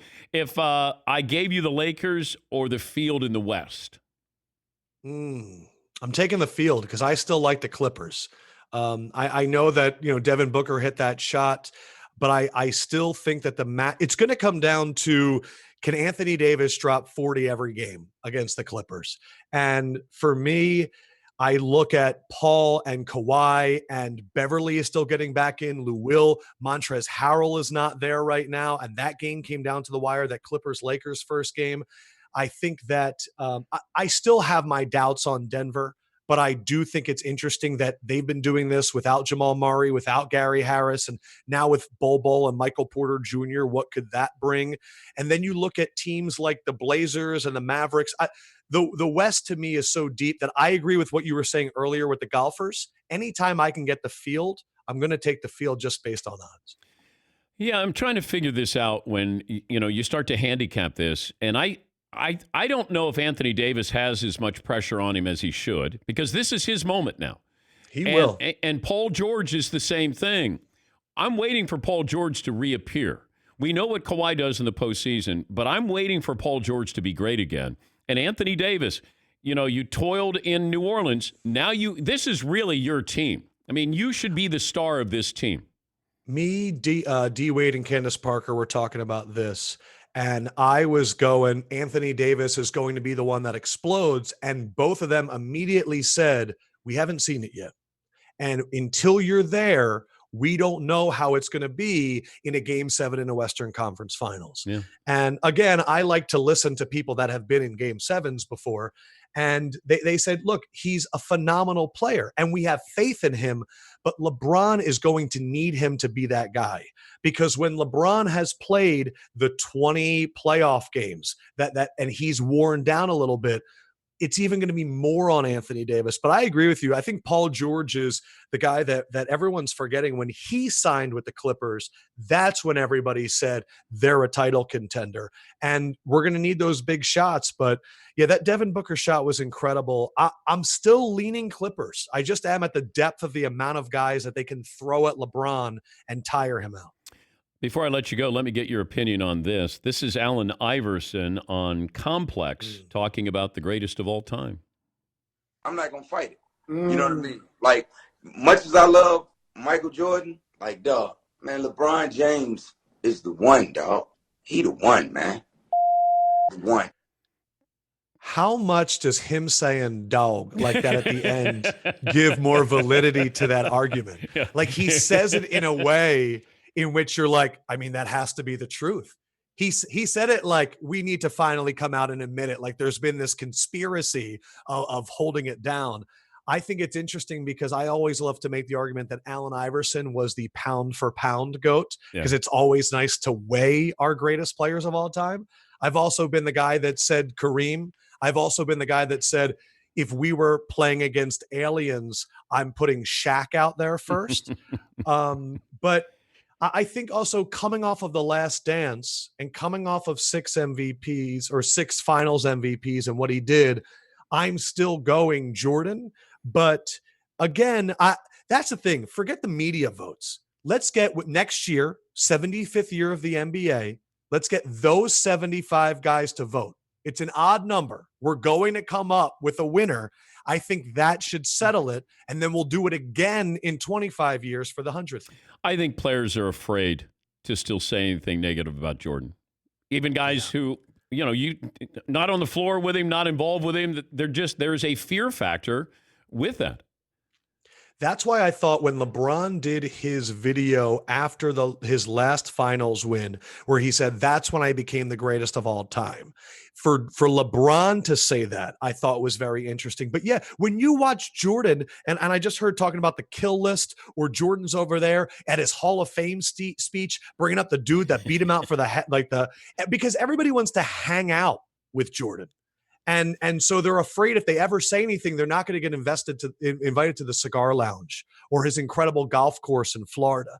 Because while we all want to compete with the greatest and say we're better than them, we also want their respect. And I think we know that Jordan will hold a grudge, and nobody wants to be on the other side of that. Yeah, because if you're critical of LeBron, which so many people in the media are, LeBron is like, maybe he's taking names, but it's not like there's repercussions. Mike, it feels like there's repercussions, and that he'll track you down and he'll remind you. I sat at a table at the Jim Valvano golf tournament years ago. Lou Holtz, Digger Phelps, Quinn Buckner, Jordan, Barkley, and myself. Oh. And Jordan did not let up on Barkley because Charles had a couple of shots at Mike, and it was just like friendly fire. And Jordan turned in a second and started peppering Barkley and reduced him to a puddle. It was amazing to see, and there was silence after he was done. Like there was smoke that was coming out, and then people were like, that's the thing. It's like that weird, after silence where nobody wants to get in there. I got to have dinner with Barkley the other night, and it's amazing because the stories are incredible. 2, it's annoying because everyone in the world, it's like, masks be darned, I'm coming over to get Barkley. But I really hope and think that relationship will get solved. I asked Charles, I said, look, how annoying was it for you to go on every radio station and to be asked, why isn't this working out? Like you're the only one involved in this not working out. And I feel like as they get older, it's the greatest relationship in sports that doesn't exist right now. When they went on the Oprah show together, that's one of my favorite clips on YouTube. I implore people to go check it out. But I feel like there's a lot of love there. There's just also a lot of stubbornness. But Michael needs someone like Charles in his life that will always be honest. And Charles is the perfect companion for someone like Michael who can actually take that. And I really hope it gets fixed. Well, Michael can't take it, but he can give it. And that's part of the problem is Charles did his job and said Michael has not done a good job as an owner, and he hasn't. And I remember when he said it on my show, and I went, Mike's not going to like that. And he said you're surrounded by yes men. Charles, what he said was real. That was true. But Michael can give you grief, but it doesn't feel like you can say anything negative about Mike. I am optimistic cautiously when what we've seen lately with social justice, for Michael to get so involved after The Last Dance. All of us went, wow, we haven't seen this before. I mean, there was a whole chapter in The Last Dance about how he avoids that stuff. I'm curious, as he gets older, will there be even a 1% softening of how he is? And I believe in that 1% is the forgiveness of Charles Barkley. That's what I believe, because he'll be the only one because he has Michael's respect. Great to talk to you, Lefko. I'm glad you're doing well with the NBA on TNT Tuesdays. Thanks for joining us. Man, Danette, I love you guys. Dan, I love you. And to everyone out there, 6'2", 219. Happy to be here. We're back after this in the Dan Patrick Show.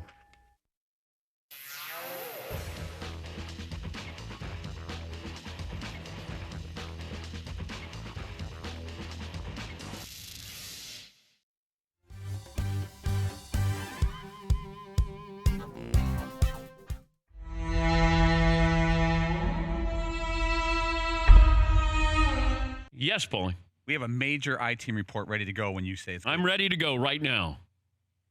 And now, we go to the newsroom for an I-Team investigation. The motto of our news team is... We don't break news. We sprain it. Let's go to the newsroom. Paulie? All right, Paulie. Moments after the Super Bowl, Seton, Fritzy, and I were walking out. Seton was in front of me. I was behind him. Fritzy was behind me. Seton bumps into someone. I see him out of the corner of my eye and says a quick hello, and then he turns around. And the next thing I know, Seton, a little salty, goes, you see what just happened? I'm like, yeah, you said hi to some guy. He goes, Josh Altman from $1 Million Listing just blew me off.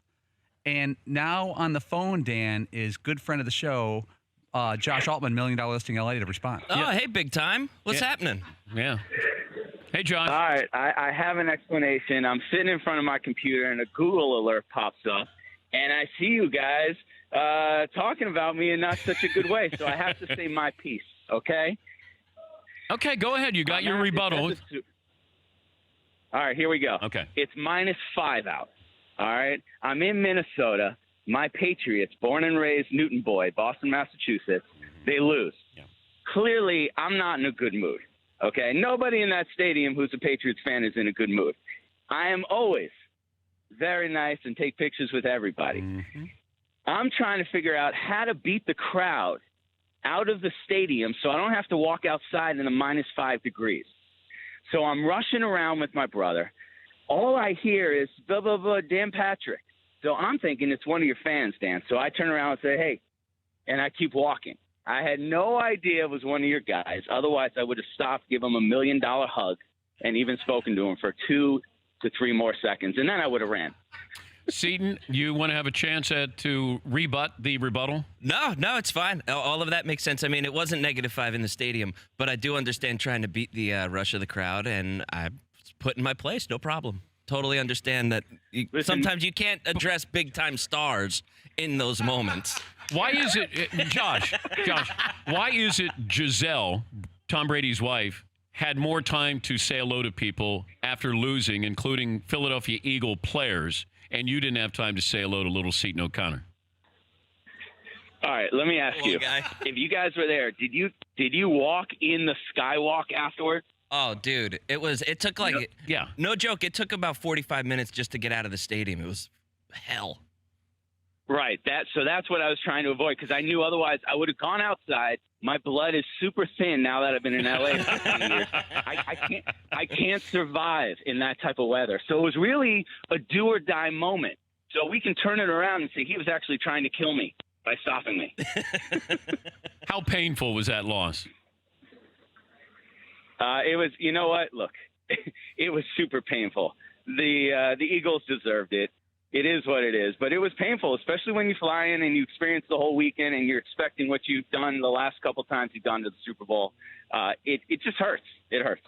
Seton, is he absolved here? Are you okay?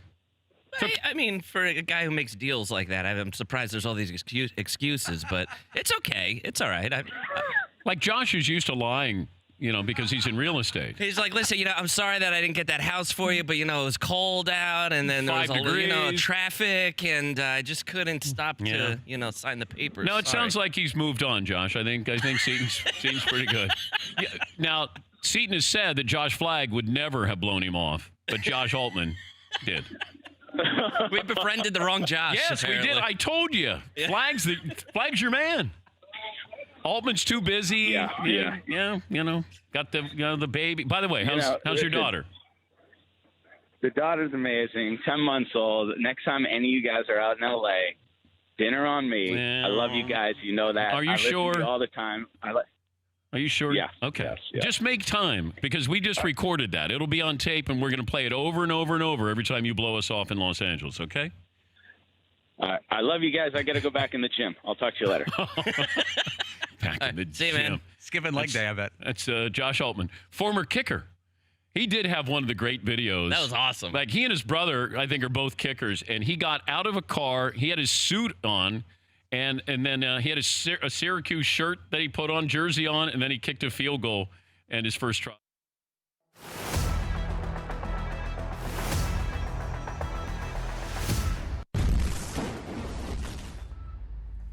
Congratulations to Brian in Pennsylvania, 32 and 25, 32 on this date in 1986. Steve Carlton, who wore uniform number 32, becomes the second pitcher to reach the 4,000 strikeout milestone. Taking a look at the second number 25, on this date in 1999, Mark McGwire, Big Mac, who wore number 25, the A's and Cardinals, hits home run number 500 of his career. So there you go. Steve Carlton, Mark McGwire, 4,000 strikeouts, 500 home runs. Brian in Pennsylvania, congratulations. Booyah.